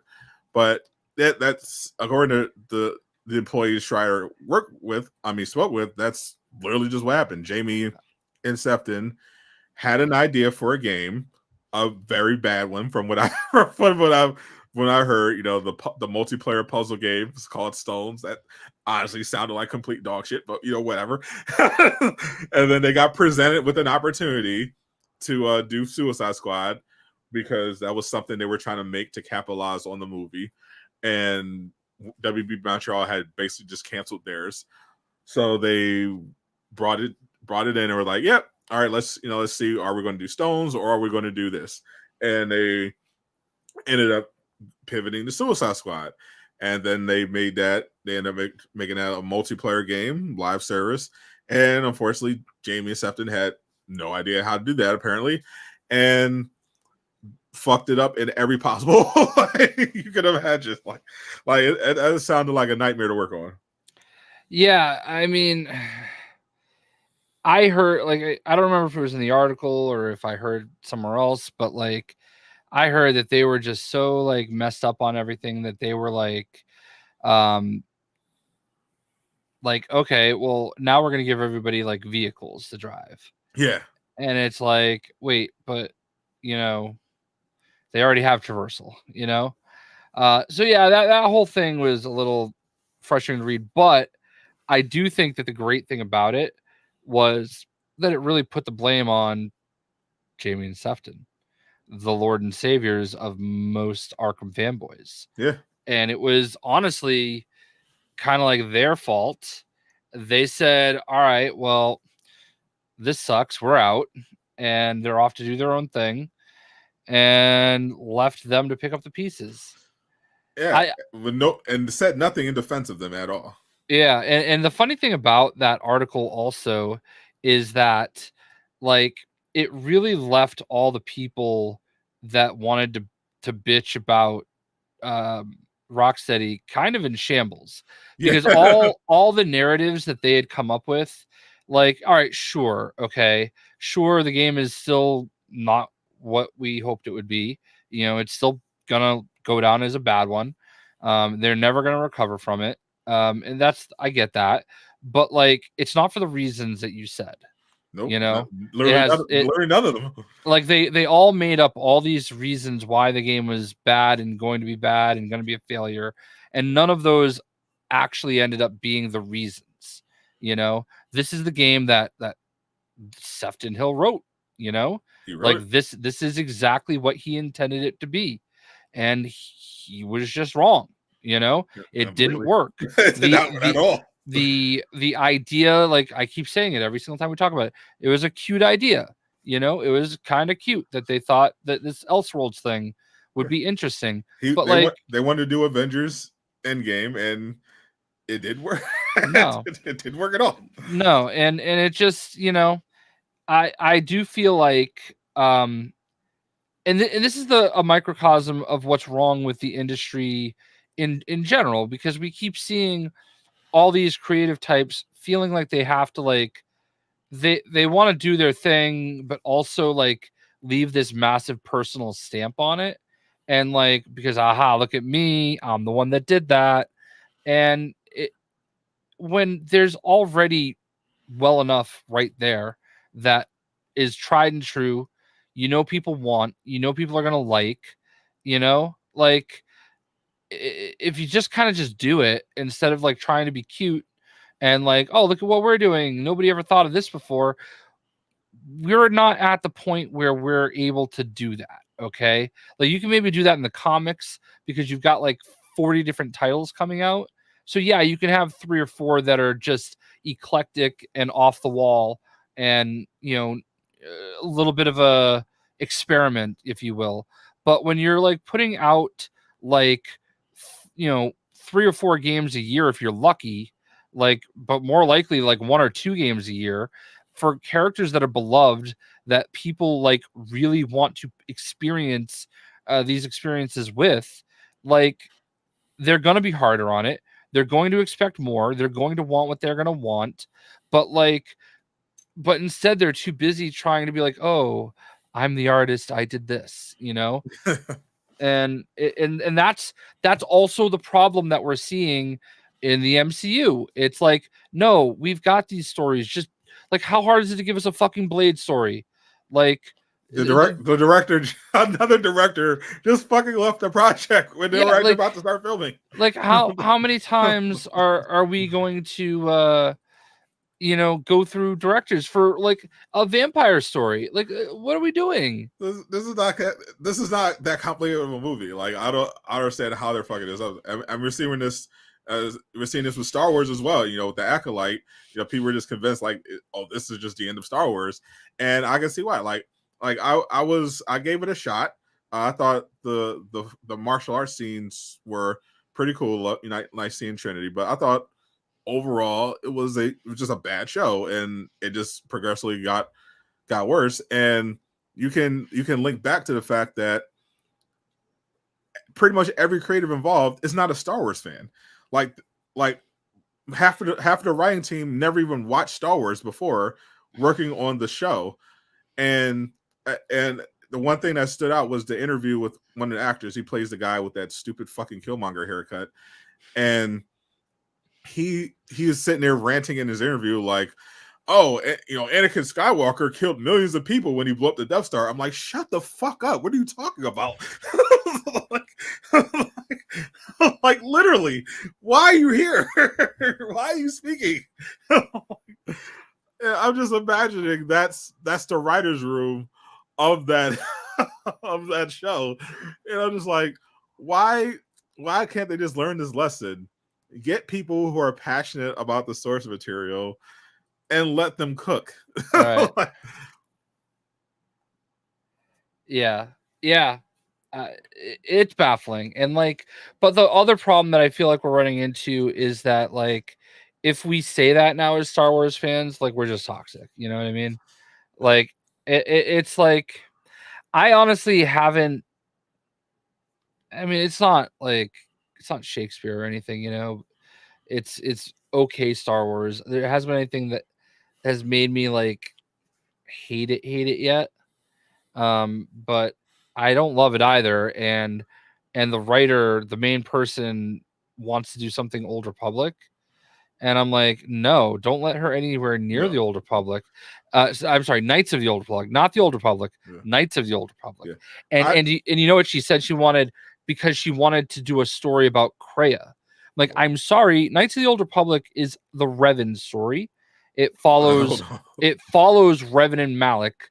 Kreia is an afterthought. Okay, if you want to involve Kreia in like a deep into a season 2 or 3, like okay. But like, Kreia would in fact be the star. No, it would all be like Kreia. No, I don't care enough about Star Wars to hate any of the stuff anymore. I just watched the Acolyte because I was like, oh, this is probably going to be a terrible show, and I just want to see how bad it is. Like at this point, like I was like, will this be good? Will this be as good as Book of Boba Fett, or will it be worse? We'll see. And so far, it's about even. I mean, I think the fight scenes are better through the first 3 episodes. I think the only reason I give it an edge over Book of Boba Fett are the fight scenes, because they were just so absolute dog shit in Book of Boba Fett in those first 2 episodes. But this definitely has potential to be an all-time L from what I've heard from the people who saw episode 4. Are you ready for an unexpected take from Jay Shockblast? Yes. I have watched the first 3 episodes of season 4 of The Boys. And you like it? And it is clicking my buttons so far. Which is hilarious that it's taking you this long to appreciate The Boys. But, you know, better late than never. Yeah, like I it's not that I ever hated The Boys. I just didn't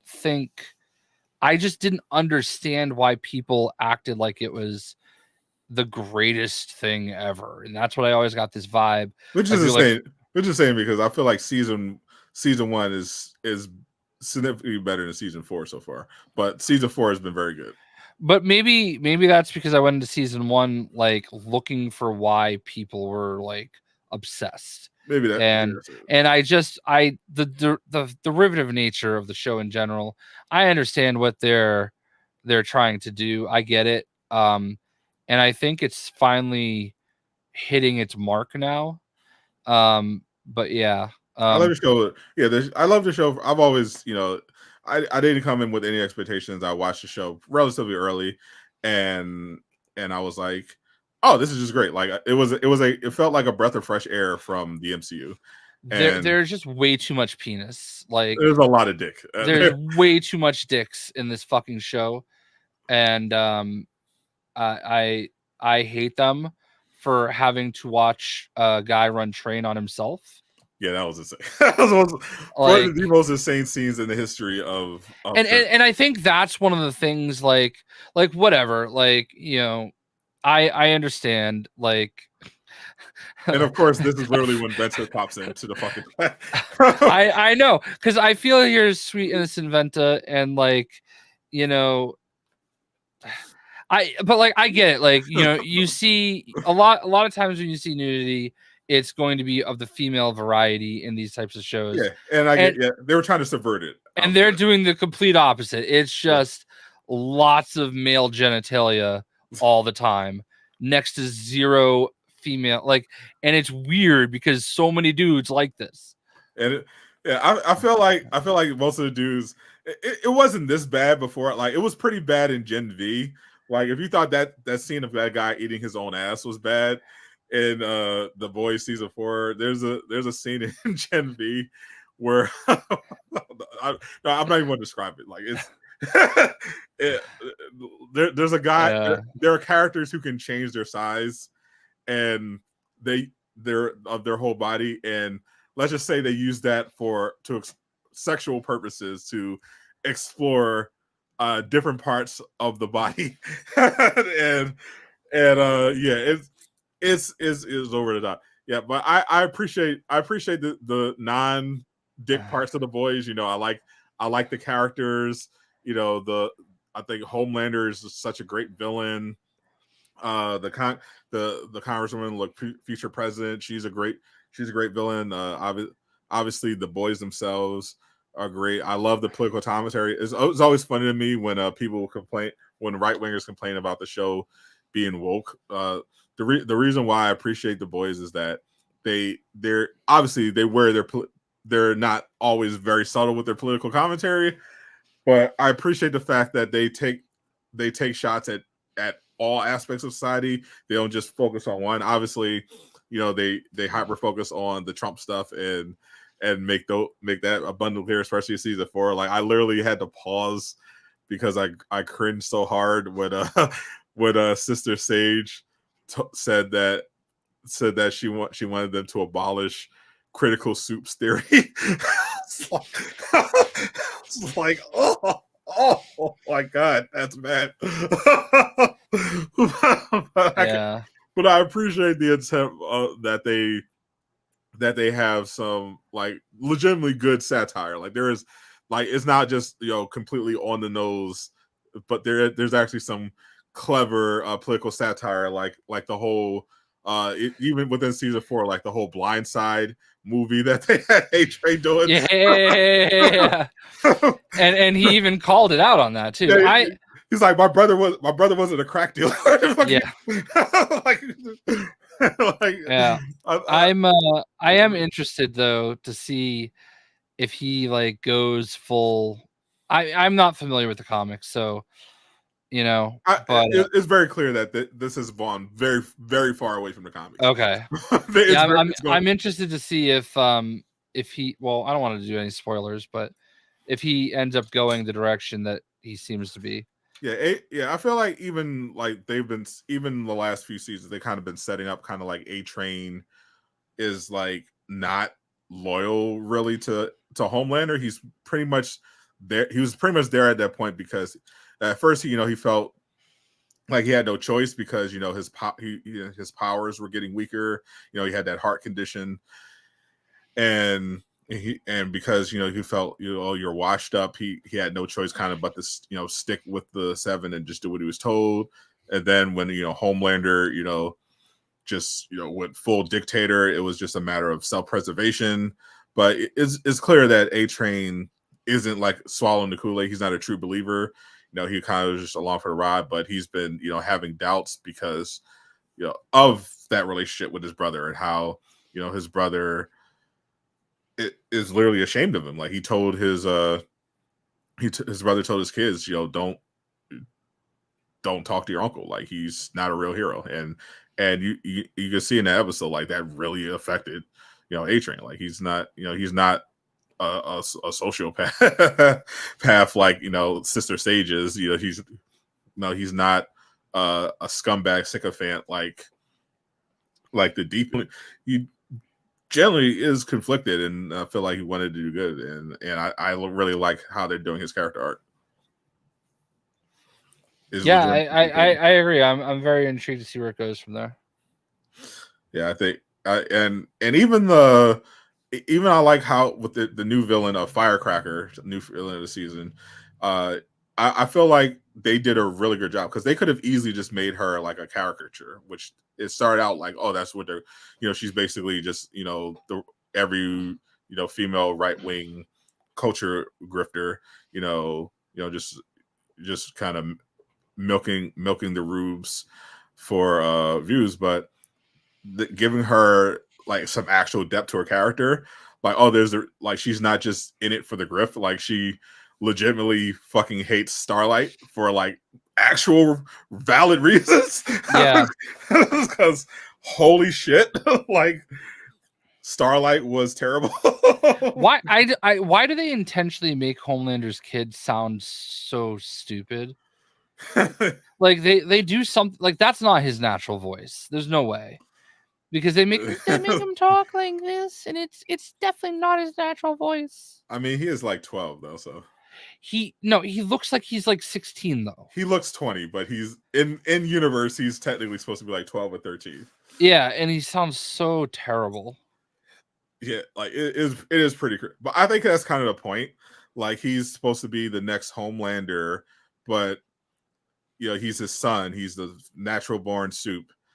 But he's just some sweet kid who was raised by his mom, out in the middle of nowhere, and now he's just been thrown into the spotlight, to be like the next Homelander. He's got Homelander in his ear telling him, humans are nothing but toys, and you got to be this super alpha, dictator, and that's just not him, and he's got this conflict because he still cares about Butcher, and he's not like his dad. And I think it definitely plays to have him be kind of this kind of wimpy kid, because that's not he isn't his father. He is just a kid.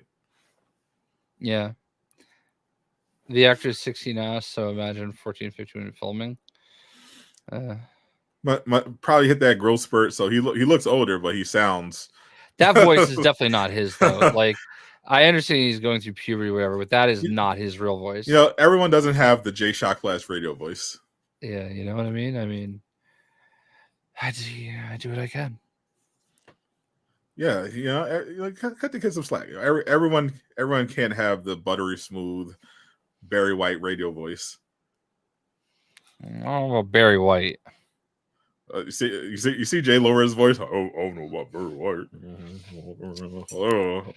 I can neither confirm or deny that I actually did that. You know what I mean? I don't know if I did that.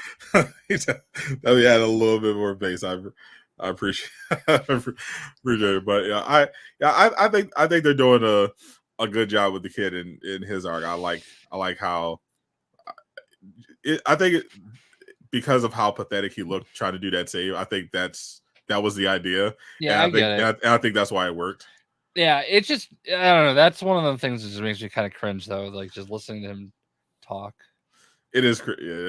He is pretty cringe, but I think that was intentional, and it definitely works. I'm enjoying that. I don't know how I feel about the deep subplot with his octopus girlfriend. that's pretty weird. Because it's like A-Train's kind of having this come to Jesus moment where he's like, he's like grappling with the fact that his nephews we're told that he's basically a loser, he's a fake, and he's questioning, thinking about turning on Homelander. And then you have the Deep who's still doing whatever he's told, but now he's hiding his secret octopus girlfriend, and he now he's got this whole thing with Sister Sage, which was weird. But I did think it was funny when she, basically told him to like kind of man up and just stop letting the humans just talk to him like he's a fucking idiot. Yeah. Yeah, and yeah, I mean, there's a million directions we can kind of go. He's definitely coming. Pretty sure they already have in the show. Yeah. I think they literally put him on the list. Yeah. I have been thought of as a hater when it comes to the show before, and I just wanted to acknowledge that I thought it was really coming into its own here. So I managed to go through all 3 episodes like pretty much right back to back to back. Same. It's still a little gratuitous, but like, whatever. Yeah. I feel like Veep. I feel like The Boys is kind of like in that. Obviously, they lean very hard in one direction, but the fact that they're a very equal opportunity, and I mean, South Park is still a thing. Yeah, I think there's definitely a place for honest, good political satire now. Like funny enough, even Leslie Headland, Miss the Acolyte herself, had some pretty cutting political satire before she even got to the Acolyte, not that long ago. Remember that movie? Remember that movie Heathers? It was basically Mean Girls before Mean Girls. It was this cult classic high school dark comedy about these basically Mean Girls, and they did a revival of it by Leslie Headland was working on it, and she was a writer on it, and they basically subverted that original Heathers. Instead of making the who you would expect as the popular kids who are being the bullies, they reversed it, and she had the most toxic popular bullies being like the diverse kids, the fat positive people, the LGBT, like she flipped that on his head and just made satire out of that.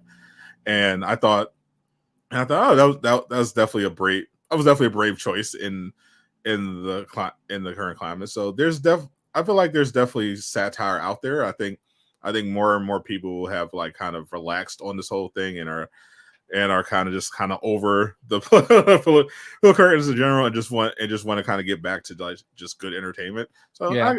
I definitely see there's room for satire. I think The Boys does generally decent satire. I think the only problem with The Boys satire is when it's like on the nose, like so on the nose, where it's like, okay, you want the satire to be like subtle. You don't want to feel like you're just reading stuff off of Twitter all the time. Some of that can be fun, but yeah. But I think in general, The Boys have done a pretty good job, especially Gen V. I thought that was pretty good for what it was. Dicks aside, I think their satire is pretty solid. Too many dicks. Too much dick. We could definitely use 50% less dick in the voice. Yeah, it's a lot. I understand what they're doing. They're trying to subvert the whole gratuitous female nudity thing, but it's definitely a lot. Know your target audience. Yeah. It's still it's not a point to to turn people off because the show's still good, but yeah, it's definitely like, come on. Also, rest in peace, Todd. Yeah, I use him in a lot of my polls. But Todd finally's gone. as we expected, how he would go out. That's the stepfather. Yeah, the stepfather to Mother Milk's kid. Yeah. Who shows up in a new hip hop shirt every day. Yeah, right. Yeah, I saw he had the Eric B. Rakim, which I actually want that shirt. It's actually a really good shirt. But I appreciate him. I like him in the show. I like he's I like his whole thing with the grappling with being a leader in this season. You know, clashing with Butcher, who's faced with his mortality because of the events of last season, taking all that V to try to get one over on Homelander. I'm looking forward to seeing how it plays out. What do you think of Sister Sage, his character? At first I was into it. I thought that she was going to get caught. I do not want her to be the villain that is like always ahead of everybody. You know what I mean? I want her to always be ahead. Like, I do feel like she's like I get that she's smart. I get that like her plan is working. I love the way that like she started the shit at that riot and how she like just did it like so like matter of factly. Like it was like I gotta do this now. All right, fuck you. All right, fight. I'm out. You know what I mean? Like, I appreciate the way that happened, but like then they made her wear the suit and clearly she hates it. It doesn't work for her. It's not necessary. But like, I feel like I like the fact that like they figured stuff out by accident. Like, they were just following that dude. Yeah. And like they figured out what was going on. And I don't love that like they flipped it a little bit to make it so that like somebody also gave them information which let her know that this was happening. You know what I mean? Like, I don't know. I would have liked to have seen the story keep going down the path of them like accidentally being able to figure out what happened. I think it works though because because I appreciate how they seem to resist the urge to make her just be like, oh, I'm just a god of knowledge. Like her, she's obviously smarter than everyone, but she's clearly a deeply flawed individual. And the boys, we love them, but they're kind of fuck ups. Oh yeah. No, I get that. So it makes sense that they would stumble ass backwards into some stuff, but also got some help. And I feel like the way they set up that, informant situation was organic based on everything they've been building up. Like it wasn't something that completely came out of nowhere. It just came from it felt like a natural progression of things. And we'll see if she manages to track down. And that's the other thing. Like she's lost control of Homelander. Like, because the first thing she told Homelander is like, I'm not going to fucking do it because your ego can't handle it. Right. I'm smart than you. And he went along with it because, at first, kind of just probably to prove her wrong, but also, because he needed the help. And, she was effective. But Homelander, as she's predicted, couldn't just sit back and let some other person handle it. And he's been fucking things up. Like, he was she was trying to get to the bottom of who leaked that footage, and before that woman could even say anything, laser through the fucking brain. I thought that was kind of perfect because it's like, because she's like clearly has lost control of Homelander, like because she was letting it kind of get to her head, like, yeah, I'm the one Homelander trusts.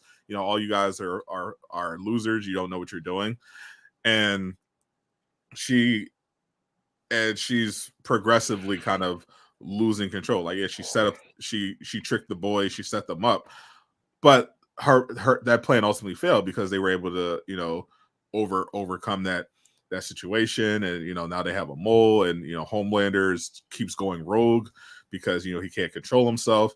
So like she may have these perfect plans, but because she's dealing with people at the end of the day, I think is going to be the dramatic irony, as much as she thinks they're superior to normal people, like they're above humans, they're actually not at the end of the day. They're still humans at the end of the day. And that's the biggest flaw in her plans. The fact that it requires humans in order for it to work.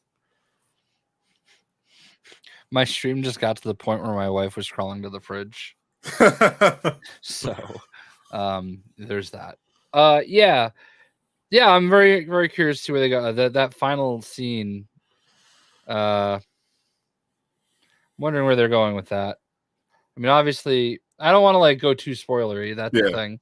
But like, but like, I'm wondering what she's up to there. I mean, maybe she's high and she just, wants a little, little minnow action. She wants a little deep. Yeah. She wants him to go deep. Yeah. So. I think that definitely felt like a Chekhov's gun situation. So I think that's going to come up at some point later on. That I think that was a pretty big clue because that whole thing felt.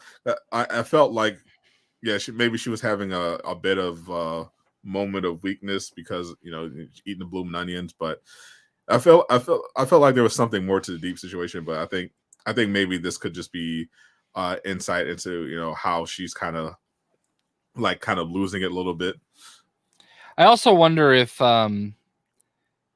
she is eventually going to get betrayed by Homelander, or if she'll be one step ahead on that. You know what I mean? Like, I feel like everybody eventually, when you're not useful to Homelander anymore, you're just gonna, he's just gonna like take you out. You know what I mean? Yeah, I think that's a legitimate question because I think odds are pretty good that she would that Homelander would end up just getting rid of her. But I think there's also a very good chance that she's going to figure out the thing with the anti-V serum that came up in Gen V, and she seems like she would take that opportunity to give herself some insurance against Homelander, right? Because obviously she knows that she can't trust Homelander as much as she likes, enjoys getting this elevated position. Obviously she doesn't like the spotlight aspect of it, but she likes being in that position of power. But she knows Homelander's unstable. So I can't imagine she hasn't been planning different areas where she could potentially, protect herself, beyond just making herself useful. I think she's definitely thinking of some contingency plans to take out Homelander. Because she made some inroads with Newman. I think who's going to be president. It looks like maybe she teams up with Newman and they get rid of Homelander, and then she switches over there and works in her administration. We'll see. Yeah, I'm not like a huge fan of the head popper, if you will. The head popper. Yeah, I like her. I like her character. I think she is making a nice little villain run. Apparently she's like actually dating Jack Quaid. Really? Yeah. Like that's a real relationship. Good for him. I'm not going to get too excited yet, Steve. There's a whole another half to play. I mean, listen, we're fine with a gentleman's sweep. It's okay. Mavs and 7. I mean, honestly, the Celtics look like they forgot how to play basketball tonight. It's as embarrassing. Honestly, you're they were 48 minutes away from being champions, and to come out and play the way they were is embarrassing. I think that's why the 3-0 lead has been so frustrating, because Dallas has had chances to win because Boston has these long stretches where they play like shit, despite how well they're coached, despite all the talent, and Dallas just has to be consistent and not do dumb shit. Yeah, no, and the Celtics absolutely once a game go through this stretch where it's they forgot how to play basketball. They try to hero ball too much. They just chuck up threes too much, and it's baffling. It really is. But yeah, I feel like the biggest adjustments Dallas had to make was one, Luka not bitching after every call. A lot of Luka stuff. Luka also should stop trying to cut people off with his defense. He needs to just be backpedaling more and kind of trust the help instead of just because if you play back a little bit, yeah, you might give up a shot, but I think the coaches will tell you, I would rather them take a contested mid-range shot than them have a clear line drive to the fucking rim. Like, so Luka's got to make those adjustments. But other than that, like, I think Boston had a smart counterplay by putting Tatum on Gafford to try to take away that pick and roll. And the obvious adjustment there would have, to me, as soon as they put Tatum on Gafford, even in game one, I would have said, no, run the fucking pick and roll anyway, because Tatum can't guard Luka, like, at all. like run it anyway. Every time. Like, no, it's been shown. Like, even during the regular season, every time Tatum has to guard Luka, he gets fucking barbecued. Like, it's not even close. And I mean, that's true for most people, though.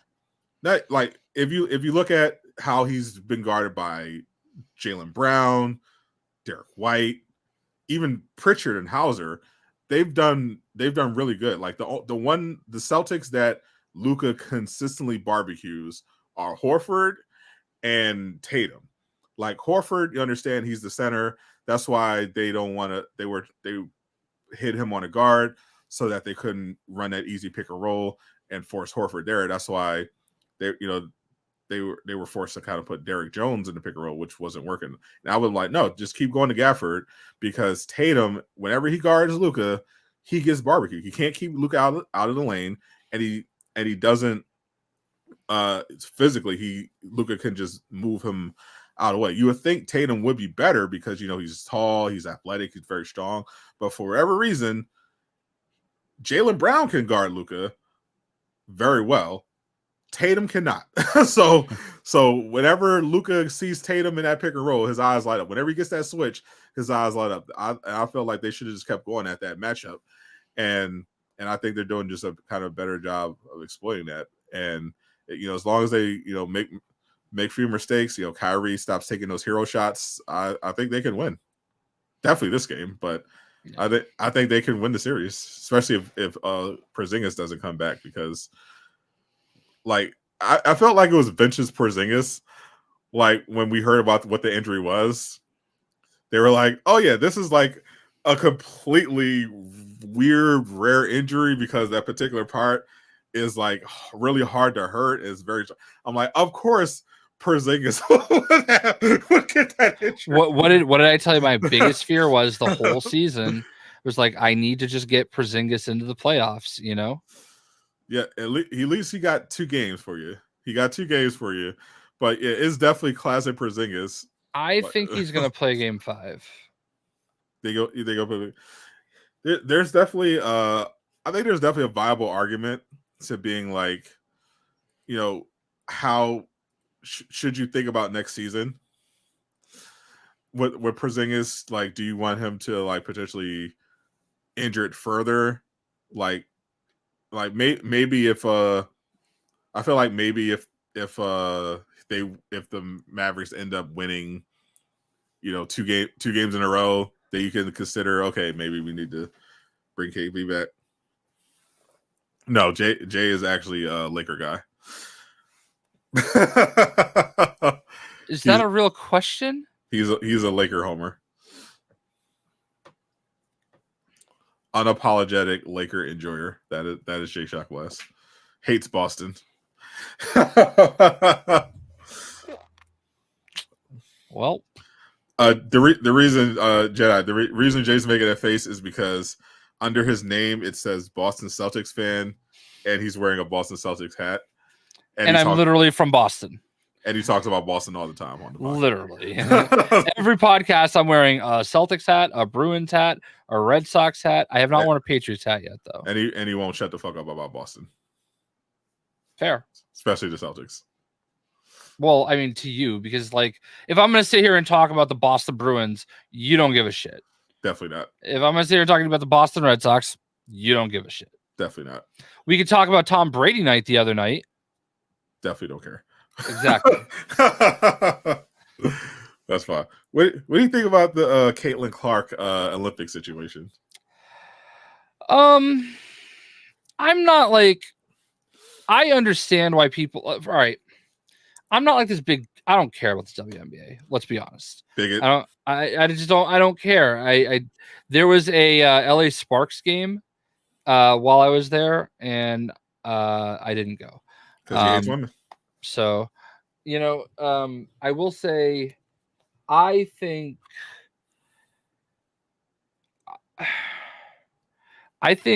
it would have been good for the game to put her on the team. Yeah. I think I do think there is that aspect of the game where things like that matter. For better or worse, yes, Team USA, it is your job to market the game. Yes, it's also your job to win, but let's not pretend the 12th spot on the roster is, that big of a deal. Yeah, and someone brought this up. Like they showed who the men brought to the to the last one, and you had you had some great players like Draymond Green, but you also had Keldon Johnson and JaVale McGee.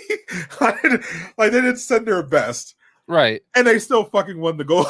Yeah, and the women's team is even more dominant in competition than the men's team because there's less competition globally on the female stage. I think there's a lot of jealousy with Caitlyn Clark. 100%. And does she deserve to be this the golden child of women's basketball? I don't know, but for some reason she became that. Yeah. And for some reason everybody is eating off of it. So I'm not saying yeah, she should have to fight her way through the league and she needs to get tougher and she's not the best player in this league. There are definitely better players than her right now. Definitely. The Aja Wilson, is it? Aja Wilson, yeah. Yeah, she's phenomenal. You know what I mean? There's a lot of great players in the league, not just her, but for better or worse, she's the reason they're in bigger stadiums. She's the reason they've got the money to get charter flights. Mm-hmm. She got Aja Wilson that endorsement. Yeah, for better or worse,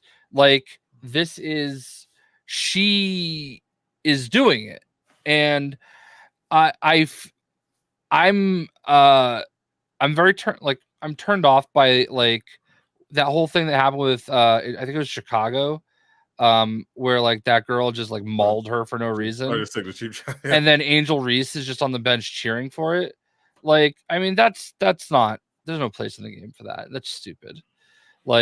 There's tough basketball plays. That wasn't one of them.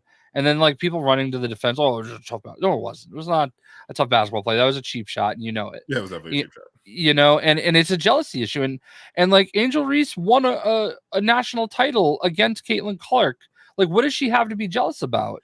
Because she knows that she's not, she's obviously very popular, but she knows that she's not Caitlyn Clark popular. And I think she feels, and she expressed that in that interview where she basically feels like everyone's giving Caitlyn Clark her flowers for putting women's basketball on, and she feels like she's equally responsible for that because of her rivalry with Caitlyn. She feels like she equally is to blame for that huge surge in women's basketball. So yeah, she resents the fact that she's not selling out stadiums like Caitlyn is, because she feels like she deserves it. But I really feel listen, I understand you got to be who you got to be, but I feel like part of the reason that she's not is because of her attitude. I don't think it's her attitude. I think Angel Reese is very marketable. Yeah. But her game isn't. This is nothing new. Big men, big in her case, she's like a power forward center. They famously sell less shoes than everyone else because it's less relatable. Shaq was, larger than life figure, but people weren't really trying to buy his sneakers. People weren't really trying to buy KGs really because their game isn't relatable. The reason why KD is, popular and can sell shoes is because he's 7-footer, but he plays like a guard. So people want to play like KD. They want to go to the court. They can be like, oh, I can be like KD. I can, hezzy pull up, hit the jumper, but I can't be like, Shaq going to the park, back someone down, throw them and dunk on them. And, if you look at Adri's play, she catches in the post. She does a little awkward layup, push out, whatever. That's her game. Like, she's a good player, but her game isn't interesting to watch. Like, I don't think she's a better player than Adri. I don't think she's a better player than Caitlyn anyway, but it's definitely not more exciting to watch. Like, she's not going, hezzy step back, pull up threes or anything like that. She's a post player, and she's solid at that, but it's not interesting to watch. And that's why she, despite her personality, I think that's what's carrying her popularity, her personality, her look. That's what's carrying her, because her game just aesthetically is not interesting to look at. Yeah. So I mean, I'm indifferent. Is the game gonna really, like, would it grow that substantially if Caitlyn Clark was on the Olympic team? I don't know. You know what I mean? Like, maybe, but I don't know. I really don't know that it would have made a huge difference either way.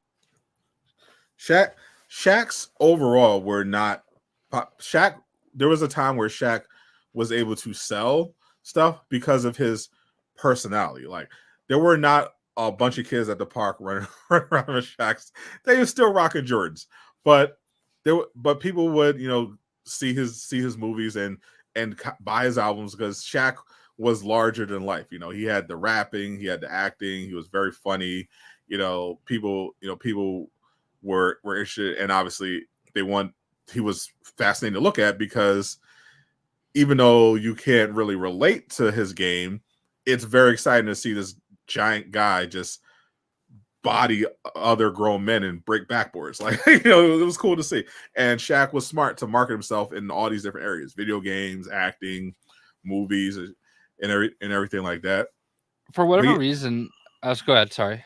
Yeah, but that's still fundamentally, even if Shaq's game was relatable, he was still fundamentally more interesting to watch than like an Angel Reese would be. Yeah, I'm somehow, some way, I've only been to one Celtics game, and it was fake fan confirmed. Well, no, I just, like, I didn't have as many people to go with as I did, like, Red Sox games. Like, I go to lots of Red Sox and Patriots games. Have not been to a ton of Bruins games either. I hate getting into the Garden. It's just annoying.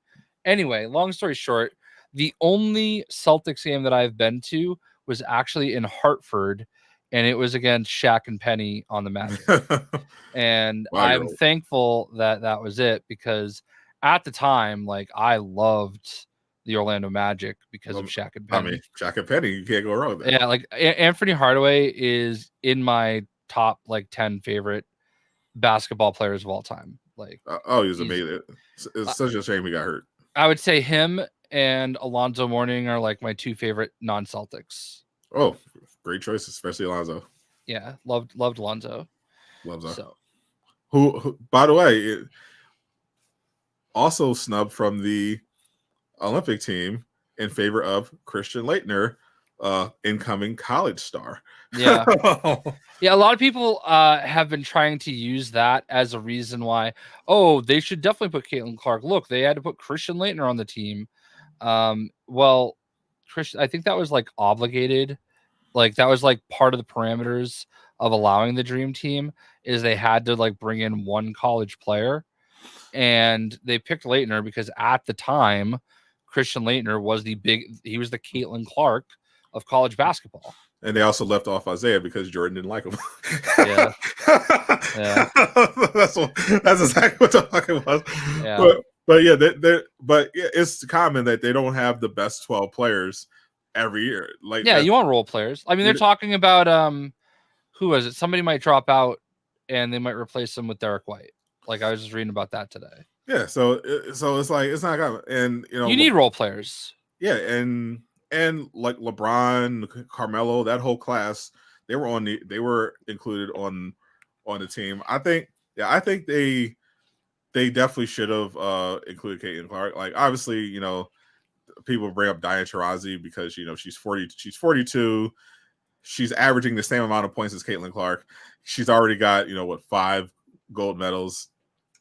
But, you know, they clearly included her because, you know, she's a veteran. She's the, you know, elder statesman. But I think they could have definitely spared one spot for Caitlyn Clark just to help grow the game globally. I don't know who it was, but I did see there was one girl that made the team, and they showed like her reaction to making the team, and it was really cool. Yeah, like, I don't remember who it was though, but yeah. And I appreciate that she didn't, like, obviously Caitlyn Clark always does this, but, you know, she handled it with class and, you know, wasn't salty about it, even though we know why they didn't, like, I heard some of the reasons they were throwing around, like, rumored for why she didn't include. They were saying they were afraid that if she was included on the team, her fans would be mad if she didn't get a lot of playing time. Yeah, that's incredibly stupid reason to not include Caitlyn Clark on the team. I truly believe that I understand. It's kind of like what we were talking about with, you know, the Acolyte, right? Yeah. You know, you've got these people that want to be the smartest people in the room. They want to leave their stamp on everything. They want, like, they believe that, you know, hey, look at what I did. I'm the one that didn't take Caitlyn Clark. You know what I mean? And then we still won, and we still did good for the game, and they will. I mean, like, feel like, yeah, no one's debating whether or not they know they're going to win the gold. They always win. The talent globally isn't there yet on the women's side.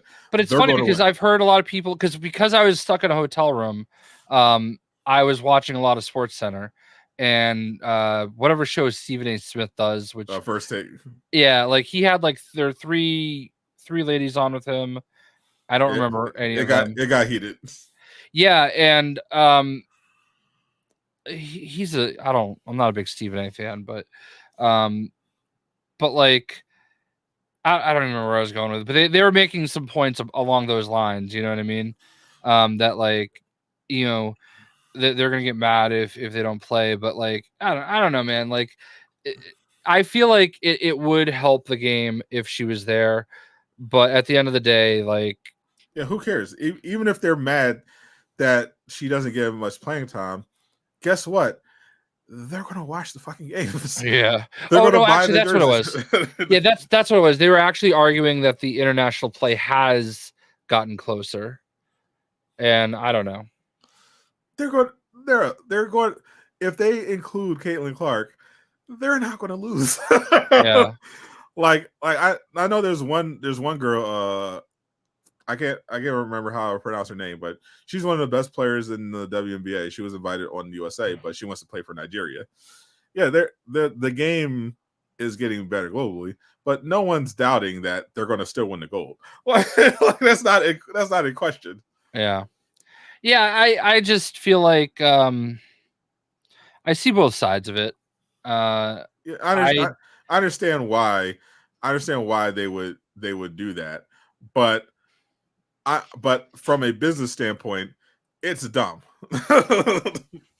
Sean just wants some WWE talk. He's been asking for it. Yeah, she was drafted number 1. Clash at the Castle. I don't know. What do you think, Sean? Do you think they're gonna have Damian Priest drop the title already? I don't think so. While you're talking WWE, I'm gonna watch the game. There's nothing to watch. I'm loving every second of this. Well, I hope you enjoy it. We'll just go for the gentleman's sweep in Boston. There's nothing. I hope they lose by 50. I honestly, like, nothing. Yeah, nothing. Like, the game after them getting embarrassed is usually a mollywhopping. So, put them in home. The opportunity to win the title. I like our shot. So, I mean, obviously, I would have rather just gotten it over with tonight. Trust me, because I'm like, I hate this. Like, fortunately, this was only 2 days between games, but it's been like 3 days between games, and I fucking hate it. It's so stupid. But if they win, if the Mavericks do win, then it's 3-2.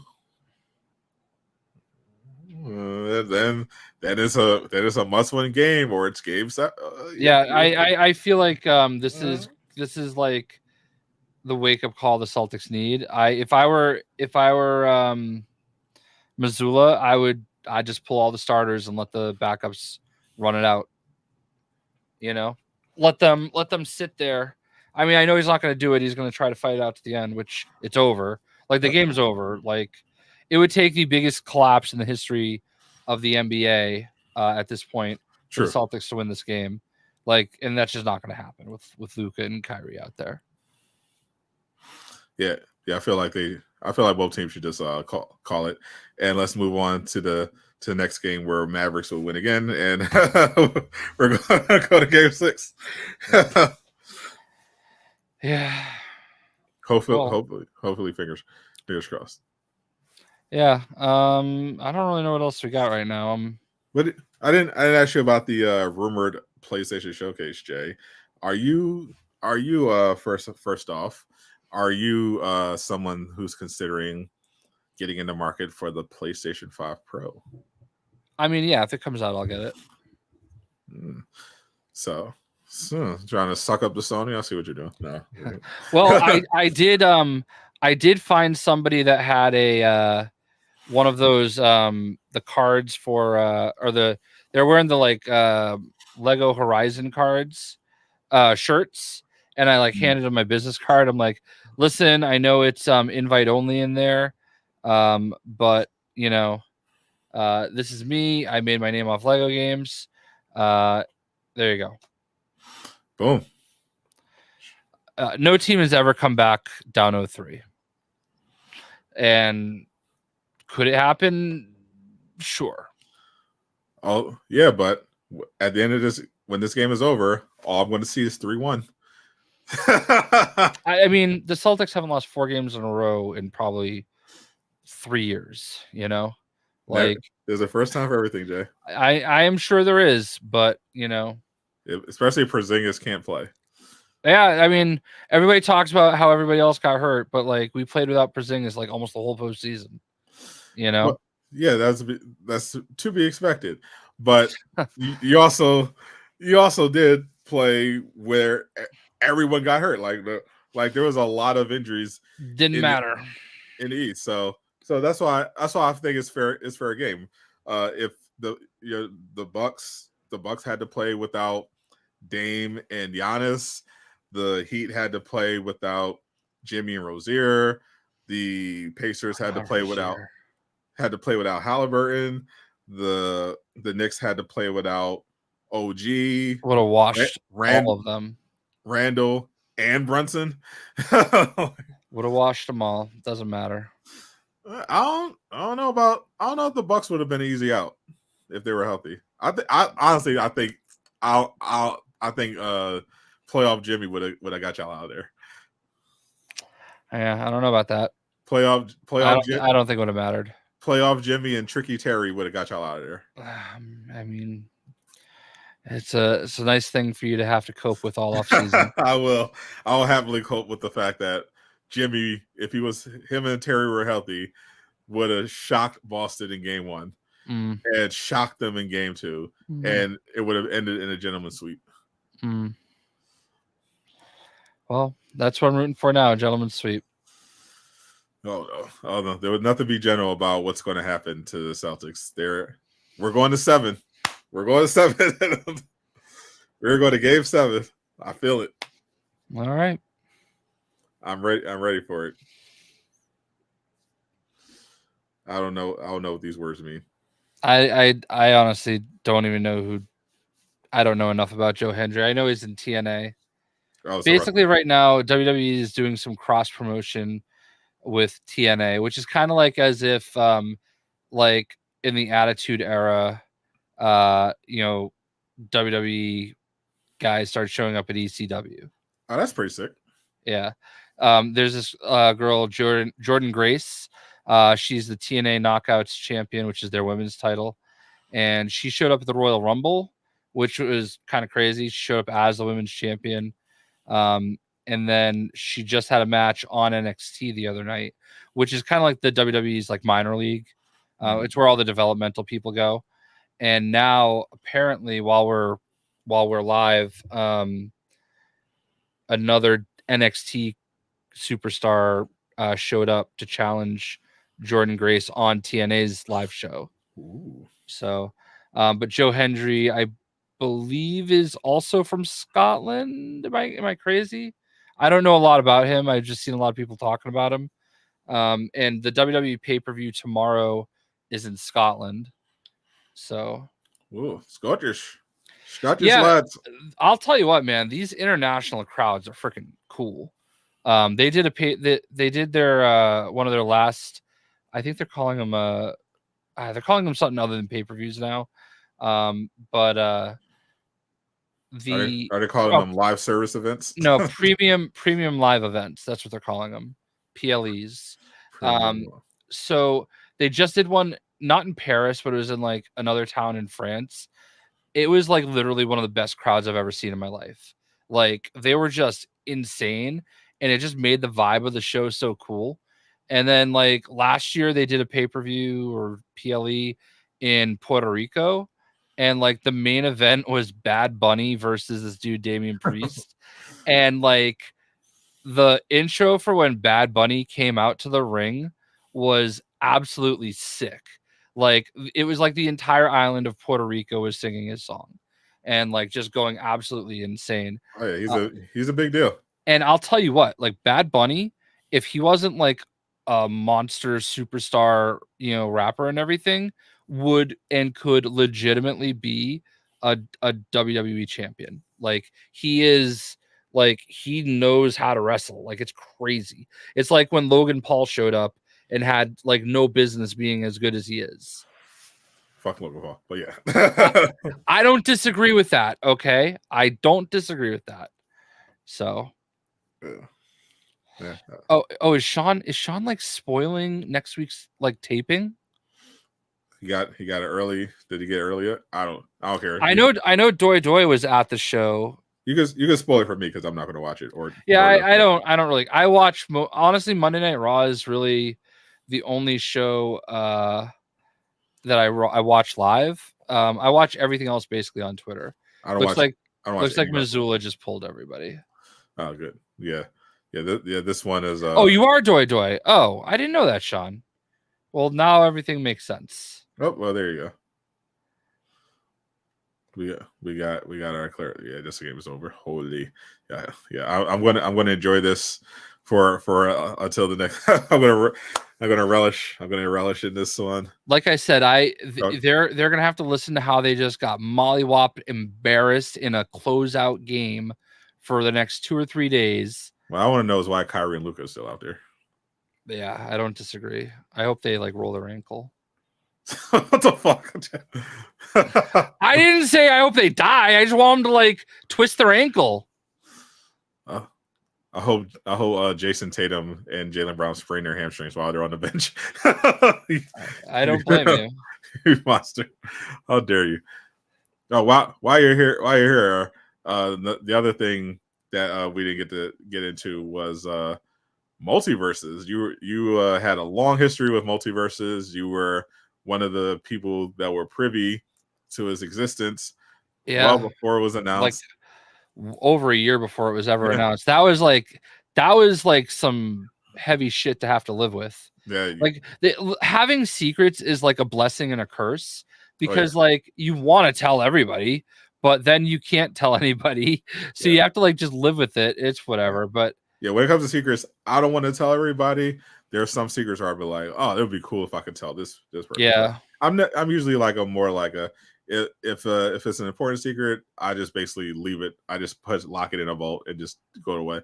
But some other stuff, I'm just like, oh, okay. If it's something that can be shared, I'm like, yeah, I don't want to tell everybody. I just want to tell a few close people I feel like might get a kick out of it. But yeah, so Multiverse, of course, had its official launch after disappearing for a year to undergo significant changes to they upgraded to Unreal Engine 5. They tried to address the netcode, and the new season is the season's launched. The game is out, and Mr. Shockblast, people aren't happy. A lot of people aren't happy. The game had a strong start.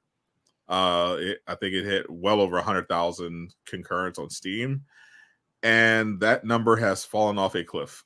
Yeah. And if you look at the Reddit, look at the socials, look at YouTube, there's a lot of unhappy players, and understandable. As someone who played the beta and enjoyed it, I definitely feel for everyone. Like, there were people who I think the most egregious thing is the fact that people had you say what you will. I think it was definitely a little sus for them to have stuff for sale during the beta, but whatever. I was like, okay, well, it's early access, whatever. And I chose not to buy anything because I didn't feel like you had to. I really just was in it for the characters. I earned a lot of stuff in characters for free. My issue is that there's still people who paid for stuff during the beta, were told all this stuff, all your progress, all this stuff was going to carry over, and it didn't carry over. Specifically the paid stuff. And not only have they not gotten the stuff they paid for, it hasn't even been acknowledged by the studio. And then on top of that, people have a problem with gameplay aside, the balancing stuff, and people think the game is too slow, whatever or not. I've adjusted to the game speed, but the progression is pretty egregious. It's a lot slower to do everything, to unlock characters. Before this recent patch, you weren't even earning XP towards your battle pass from doing PvP matches. There's still no ranked. The main way to earn progress is through these Rift things, but they have like gold dailies and missions in the Rift that require you to spend money in the in the store or unlock characters that, because of the way it's set up, will basically require you to pay money or just skip that. It's pretty bad. I think they've relented on some stuff, but yeah, I think overall it's just very disappointing start to the game. I understand. And obviously, having been gone for a few days, I'm a little frustrated that like I don't get my login bonuses, and that's kind of like made me not play the game. Because they is making it your job basically. Yeah, it does feel that way. I've surprisingly had a lot of people asking me to play the game.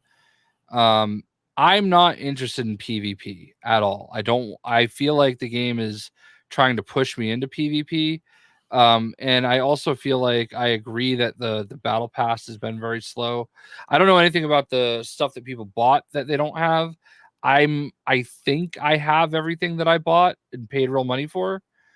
I don't 100% know, but yeah, there's definitely some decisions that are a little suspect. I think when I saw that hockey partnership they did, I kind of wish that like this became more of a Mario Party than just a Smash Brothers. Yeah, you know what I mean. Like imagine if they did have like a hockey mode. That would be fun. I just think that would be really fun. I'm a little disappointed that I missed out on one of the login events by one day because I left and went to California. Because you have a life. Yeah, I would have like if the game was on Switch, I honestly would have brought my Switch with me just to log in to Multiversus every day if it was on Switch, but it's not. So I'm disappointed in that because I do feel like there's a lot of potential for this game.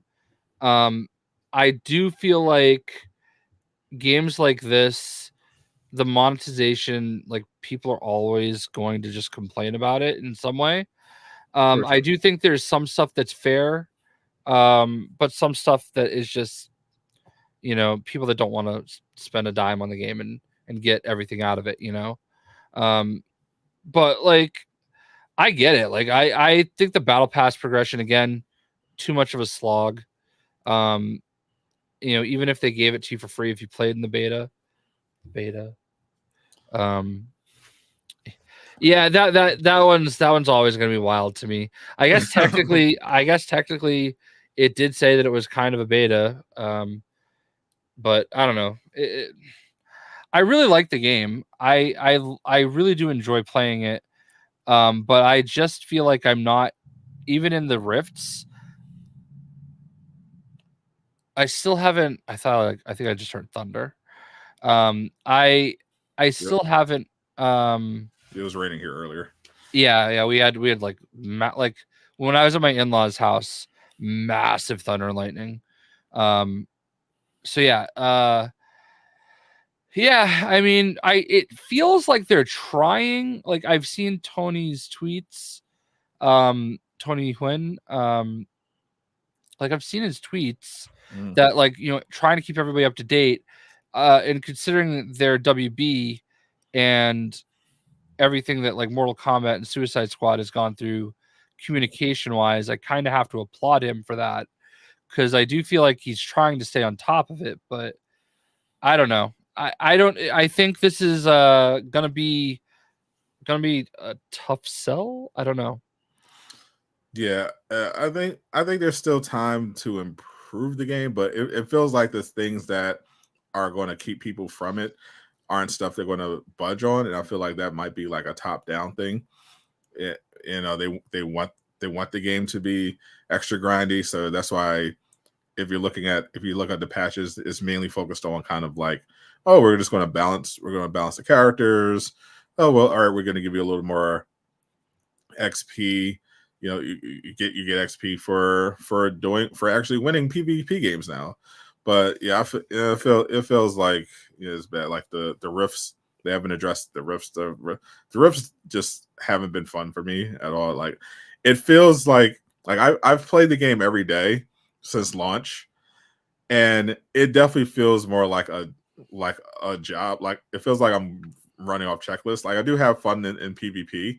Like I do enjoy the atmosphere. I love the toxicity. I have a good time with it sometimes, but there's still gameplay stuff that need to improve on. But mostly I like go in, I see what missions I have to do, I check it off, and the PvE stuff is always a slog. Then I do some PvP, and then I just turn it off in place and do something else. Yeah, and I kind of feel the same way, and I don't want to because I feel like I really enjoyed streaming the game when it was out the first time around, and I do enjoy the game more than I thought I would because I'm not a Smash player, and like the playing off the sides is kind of stressful. Like I'm not good at that. And I just don't like it. Like I have this weird irrational like not kind of like fear of like heights, and I know that's not heights, but like in Destiny when you have to do these like jump puzzles and everything, it drives me nuts because like I'm like I get very anxious, and it's the same way I feel when I'm like off the map on Multiversus trying to like get hits in and stuff, That's adorable. Yeah, I don't know. It's like we all have our gamer anxiety from something, and that's always been one of mine. It started with Assassin's Creed. Like whenever you had to climb those high towers, like completely irrationally, I'm like, the funniest thing to me about Multiversus PvP is how players will teabag and then refuse to do a rematch. Yeah, that's like the meta. So I just laugh because I think it's funny because some people definitely get tilted by it, but I think it's hilarious. I'll and I'll do the rematch. Like I'll literally like I'll sweep someone with Joker or whatever, and then I'll just like furiously teabag like that. but I won't duck the rematch. But they always like leave. I will say that I think Batman Who Laughs plays a little bit different than Joker. Like I feel like he has some kind of moves that are different than Joker's, and I almost feel like Batman Who Laughs is like a cheat code. Like I feel like I'm significantly better when I play as Batman Who Laughs. I think it might be in your mind. It might be. I don't know, because I did not expect to be able to have enough points to get Batman Who Laughs, and when I saw that I did, I've basically only played as Batman Who Laughs. Yeah, when I play the Joker. I still don't have enough points to get Batman Who Laughs. I think it's because I got that like early edition, Yeah, like the Founders Edition. I think it was. Yeah, that's what it was. Yeah. Yeah, I didn't have the Founders Edition, so yeah, I still have a ways to go. Before I absolutely refuse to spend any money on this game. I mean, that's how you feel. That's how you feel. I'm not like it is what it is. Usually, like you know me, I don't mind spending money on live services, but this one, it feels like to me like they haven't really earned it from me. And that's fair. I feel like if you do play a game and you like it and it's free to play, you should be willing to put at least $20 into it. That's it. Yeah, I'm technically willing to do it, but yeah, I don't know, some just felt off. Like originally with Multiversus, I was like, okay, all right, we'll see how this goes. I'm kind of digging it, but nothing really making me want to jump out and buy one of these skins. And then when the launch happened, I'm like, ooh, there's a lot of red flags here. Feels good. I don't know about this one. maybe let me take a step back and see how they handle things going forward. That's why I'm kind of like, all right, let me take it. Let me wait on there, but we'll see. I will say, Jay, one last thing we'll get to. So let's see what your detective skills are like. So according to Shinobi, he says Sony has 2 big games from first-party teams coming out in 2025. And he clarified they are legitimately big first-party Sony studios. There isn't like we're doing like we're having a non-PlayStation studio make a PlayStation exclusive like what happened with Stellar Blade. No, this is like major first-party studio. We got 2 of them, and I want to know, what do you think those games are? Because if we're going to take away this word major first-party studios, what are we talking? Like we're talking Sucker Punch, Bungie, Insomniac, Guerrilla, Naughty Dog, Santa Monica. What's the one that did Days Gone? Yeah. What's Bend. Bend. Yeah, They've got something they're working on. That's not. Something. It's not Days Gone 2. Yeah, because apparently the executives hated Days Gone. Yeah, which is weird, which is crazy, but So I would imagine whatever they're working on is one, and wishful thinking Ghost of Tsushima 2. Yeah, though I feel like one of them is definitely Ghost of Tsushima 2. Like if I was betting money, like because I feel like the Insomniac games aren't ready. I think Wolverine is going to be 2026. I think Venom is going to be the year after. I think it could be a Horizon game, but they're having Horizon. They have so many Horizon things. I thought maybe it's the Monster Hunter Horizon game that they were talking about in development, but they're releasing a Horizon game at the end of this year. So maybe they. But I was thinking of like the top choices that came to mind were Ghost of Tsushima 2, which I think we're going to get an announcement for during that PlayStation showcase coming up in a couple months, and I think Marathon. Like people haven't really talked about Marathon mostly because apparently no one cares. The play tests that they had where they had Tarkov players try it out apparently went horribly, and so far no one has been. People's been obviously been focused on final shape and everything like that. And people, not much attention has been drawn to Marathon, but Marathon is supposed to come out in 2025, from what I've heard. That's what they're targeting. But would that count as what Shinobi is saying? Well, because that's the thing. Technically, they are first party studio, right? Right, but and maybe I missed it. But was he saying that these are unannounced games? He was saying just that they're coming in 2025. All he said that there were 2 major games coming out in 2025 from big first-party Sony studios. He said he personally named 2 was thinking of 2 specific ones from major first-party studios that were coming in 2025. So my interpretation of that would be not games that have actually been announced. You know what I mean? Like, Which so is- I would not think Marathon would fall under that category. It's definitely better. I do think Marathon is coming out in 2025 though. Right. But I think maybe what he's talking about could be Ghost of Tsushima 2 and either one of the many Horizon games or maybe that Ben Studio game. Like, holy shit, there's a lot of Horizon games. Yeah. I'm looking forward to the Lego one. You know, it'll be the first Horizon game I finish.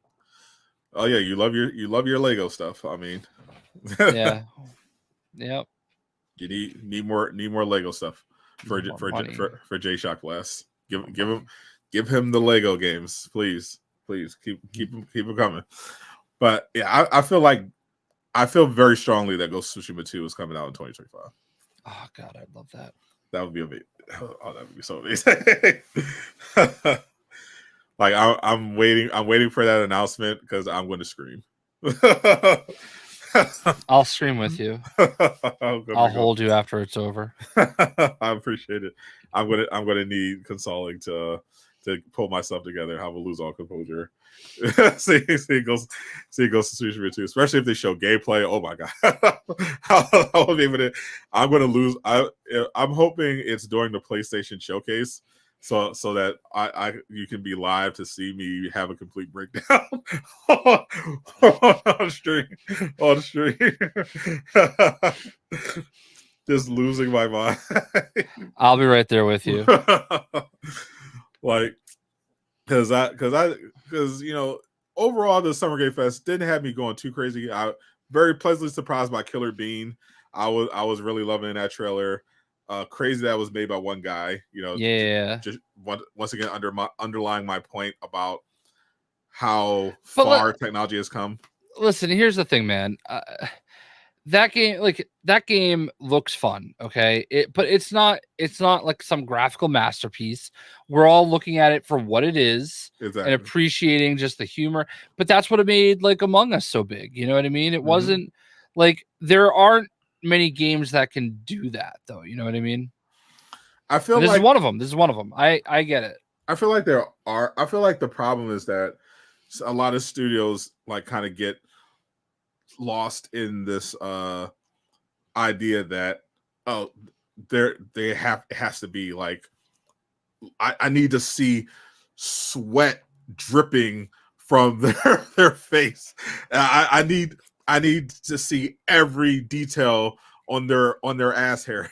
like you don't need that much realism because why even have a PlayStation 5? Yeah, like that's which is funny because by far the biggest reaction in terms of PlayStation reveals was Astrobot. like that's what got people most excited. And does that look like Horizon? Are people going to be doing zoom in close-ups of their fucking eyeballs like they were doing for Horizon and Hellblade 2? No, but are more people going to play Astrobot than Hellblade? Absolutely. Are people excited? Are going to be super excited about it? Yes, because every game doesn't have to be this visual, realistic. It doesn't have to look like an Unreal Tech demo. Like there's a market for games with less hyper realistic graphics, and I feel like more studios should embrace it because the indie game market is definitely doing it mostly out of necessity. But as the technology is improving, they're going to be able to get that Unreal 5 tech demo. Like I'm following a game right now. It's an indie game. It literally just looks like an Unreal 5 tech demo, but it's an indie guy. It's like a samurai, cool sewer game. I'm just like, yeah, they can get stuff that looks AAA, but you don't even have to do that because there are certain games where if you just kind of think outside the box a little bit, you can make it cool without having it to be hyper realistic, especially in the realm of superhero games. Like I'm looking forward to Blade, and just looking at the early concept art, it's very much the Arcane Leon style. Is more cartoony, less, and I like that. I feel like that works with comic book games. in particular. Yeah, I agree. I did go to that fireside chat with Haluk Mentes, the head of Marvel Games. I watched it. Yeah, I mean, it wasn't like groundbreaking or anything. Like, he didn't say too much that was like, oh my god, I'm glad I was there for it. You know what I mean?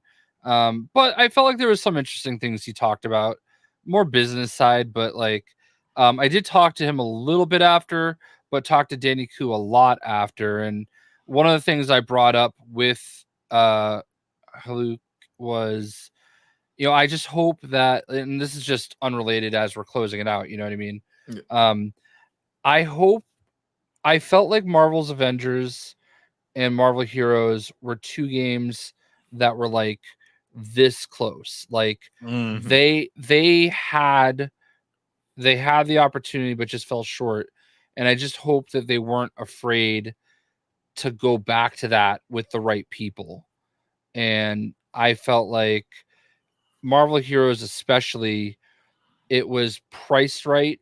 And I feel like there's like a spiritual successor somewhere that is somewhere between Marvel Ultimate Alliance and Marvel Heroes that would be just an amazing game.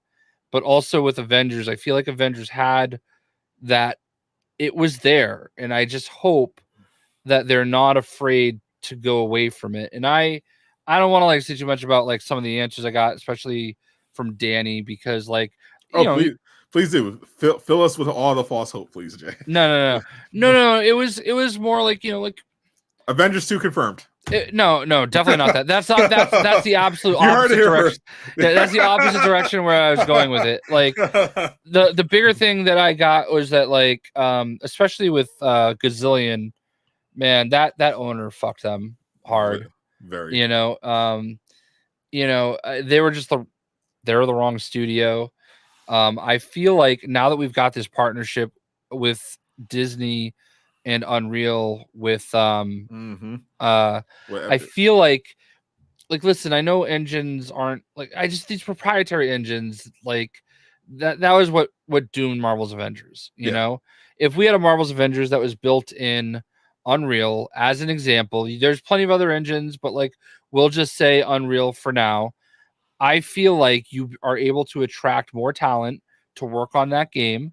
And there are a lot of great built-in assets that are like the standard of the industry.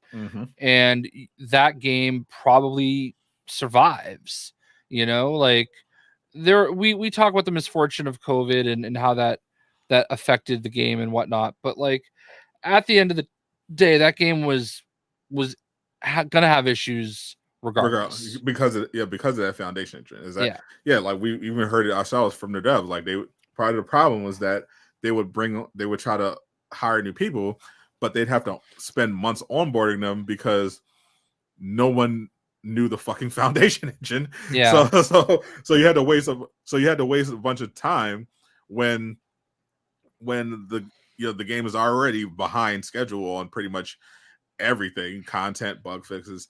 And then when you hire help, that help immediately can't do anything because you have to catch them up on the foundation engine, which in itself was a shit engine for that game. So not only did they have to learn the basics of it, they had to learn it in order to figure out how to manipulate it in order to make it work within the multiplayer, foundation that they put together.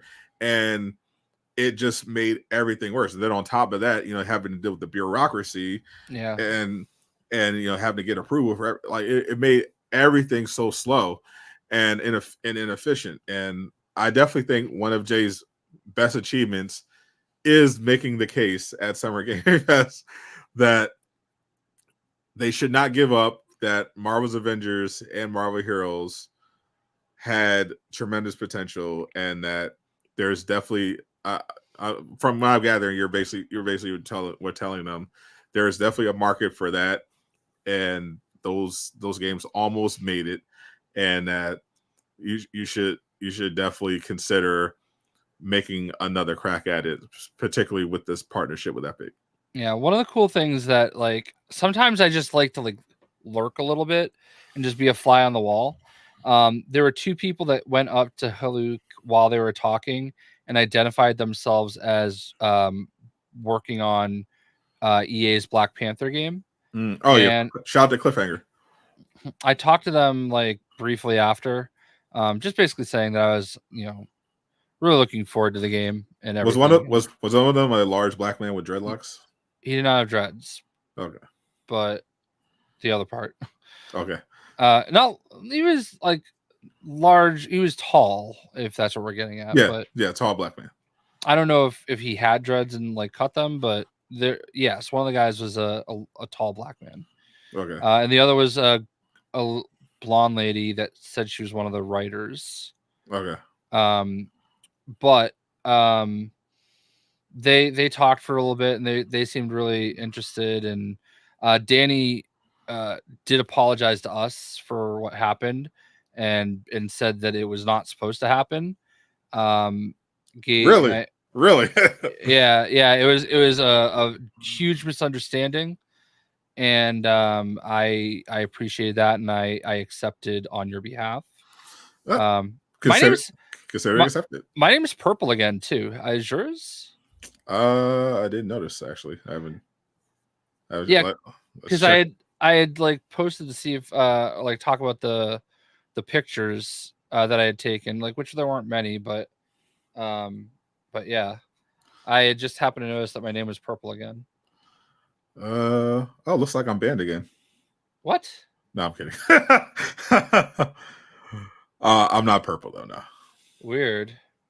Well, I am more of a veteran anyway. You are old, indeed. Yeah, I'll take that. But no, I really appreciate the conversation I did have with Danny. Like we talked quite a bit after that event, and good guy, and I'm excited for Marvel games.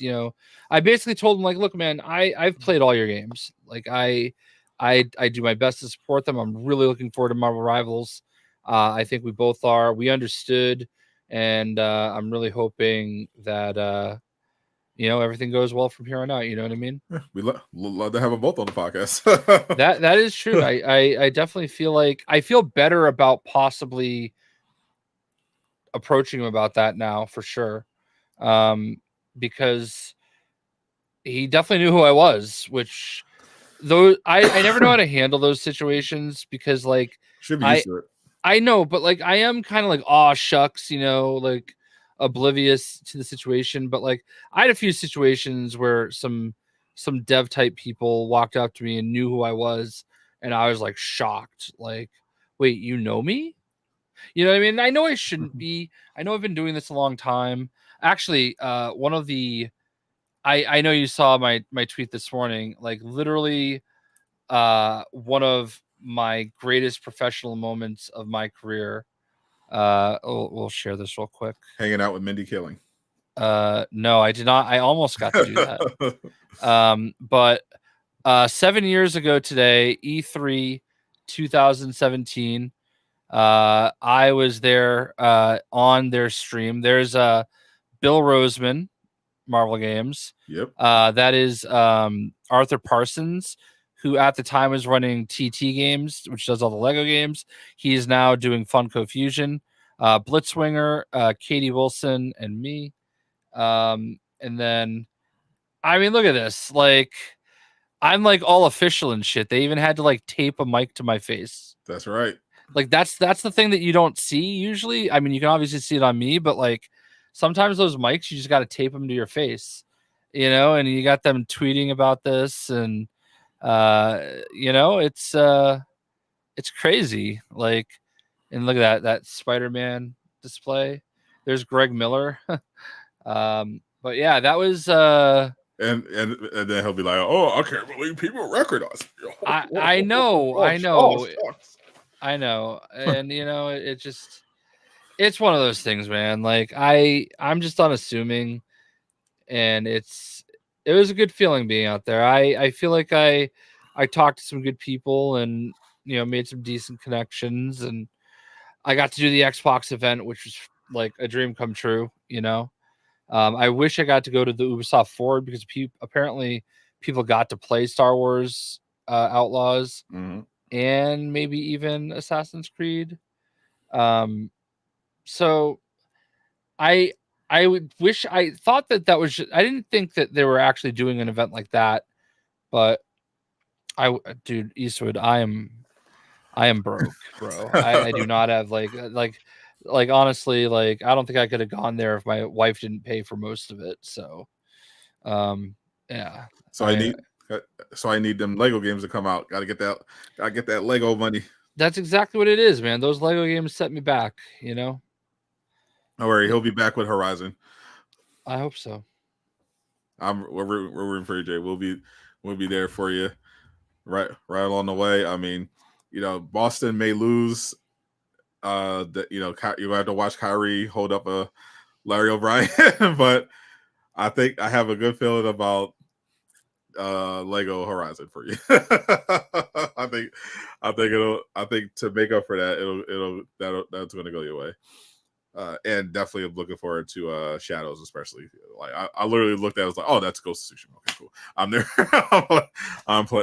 I'm definitely playing. I definitely can't wait to play that game. As Ubisoft creators, we will be getting those games, but even if we weren't, I'd still be interested in those games. So I think that wraps it up. We did a special, a 3-hour special because we had a lot of stuff we had to catch up on.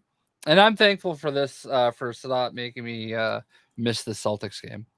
Oh, he yeah. thought he was going to prevent me from watching a championship, but little did he know he saved me and probably gave my wife extra sleep. That's too. I had the game on the whole time, so yeah. I was watching it out of the corner of my eye. I checked out after the first quarter. I was like, I know this team, and this ain't it. It's over already. Yeah. Love it. So 3-1. Game 7. We're ready for it. Gentlemen's sweep. Cannot wait. Game 7. Mavericks in 7. Cannot wait. Kyrie pulling off what he did with the Warriors. Dagger 3 in Game 7 to win it. I'm ready. Call it right now. All right. Well, we appreciate you. We'll be back next week for episode 4 of the Acolytes, which I'm sure that's what you're all waiting for. I hear that one's going to be a doozy of an episode as well from the critics who got to see it early. And Spider-Man 2, the free update goes live next week, June 18th. So I'll definitely be there. We'll talk about it, see if anything else happens after that. Appreciate all you guys hanging out. Sorry to Venta, I think she might be asleep right now, but sorry you had to hear Jay Shocklast talk about eating ass. that was not our intention, but you never the times you never know what you're going to hear when you pop into the Aftershow podcast. So appreciate all you guys, Eastwood, Mega, Gabe, Cap, all y'all. Appreciate y'all. Thank you for becoming a member, Gabe. I was not the gamer. I'm Jay Shock. Don't you? Yeah. He did it. I gave up. He finally. We won. Zip it up and zip it out. Peace.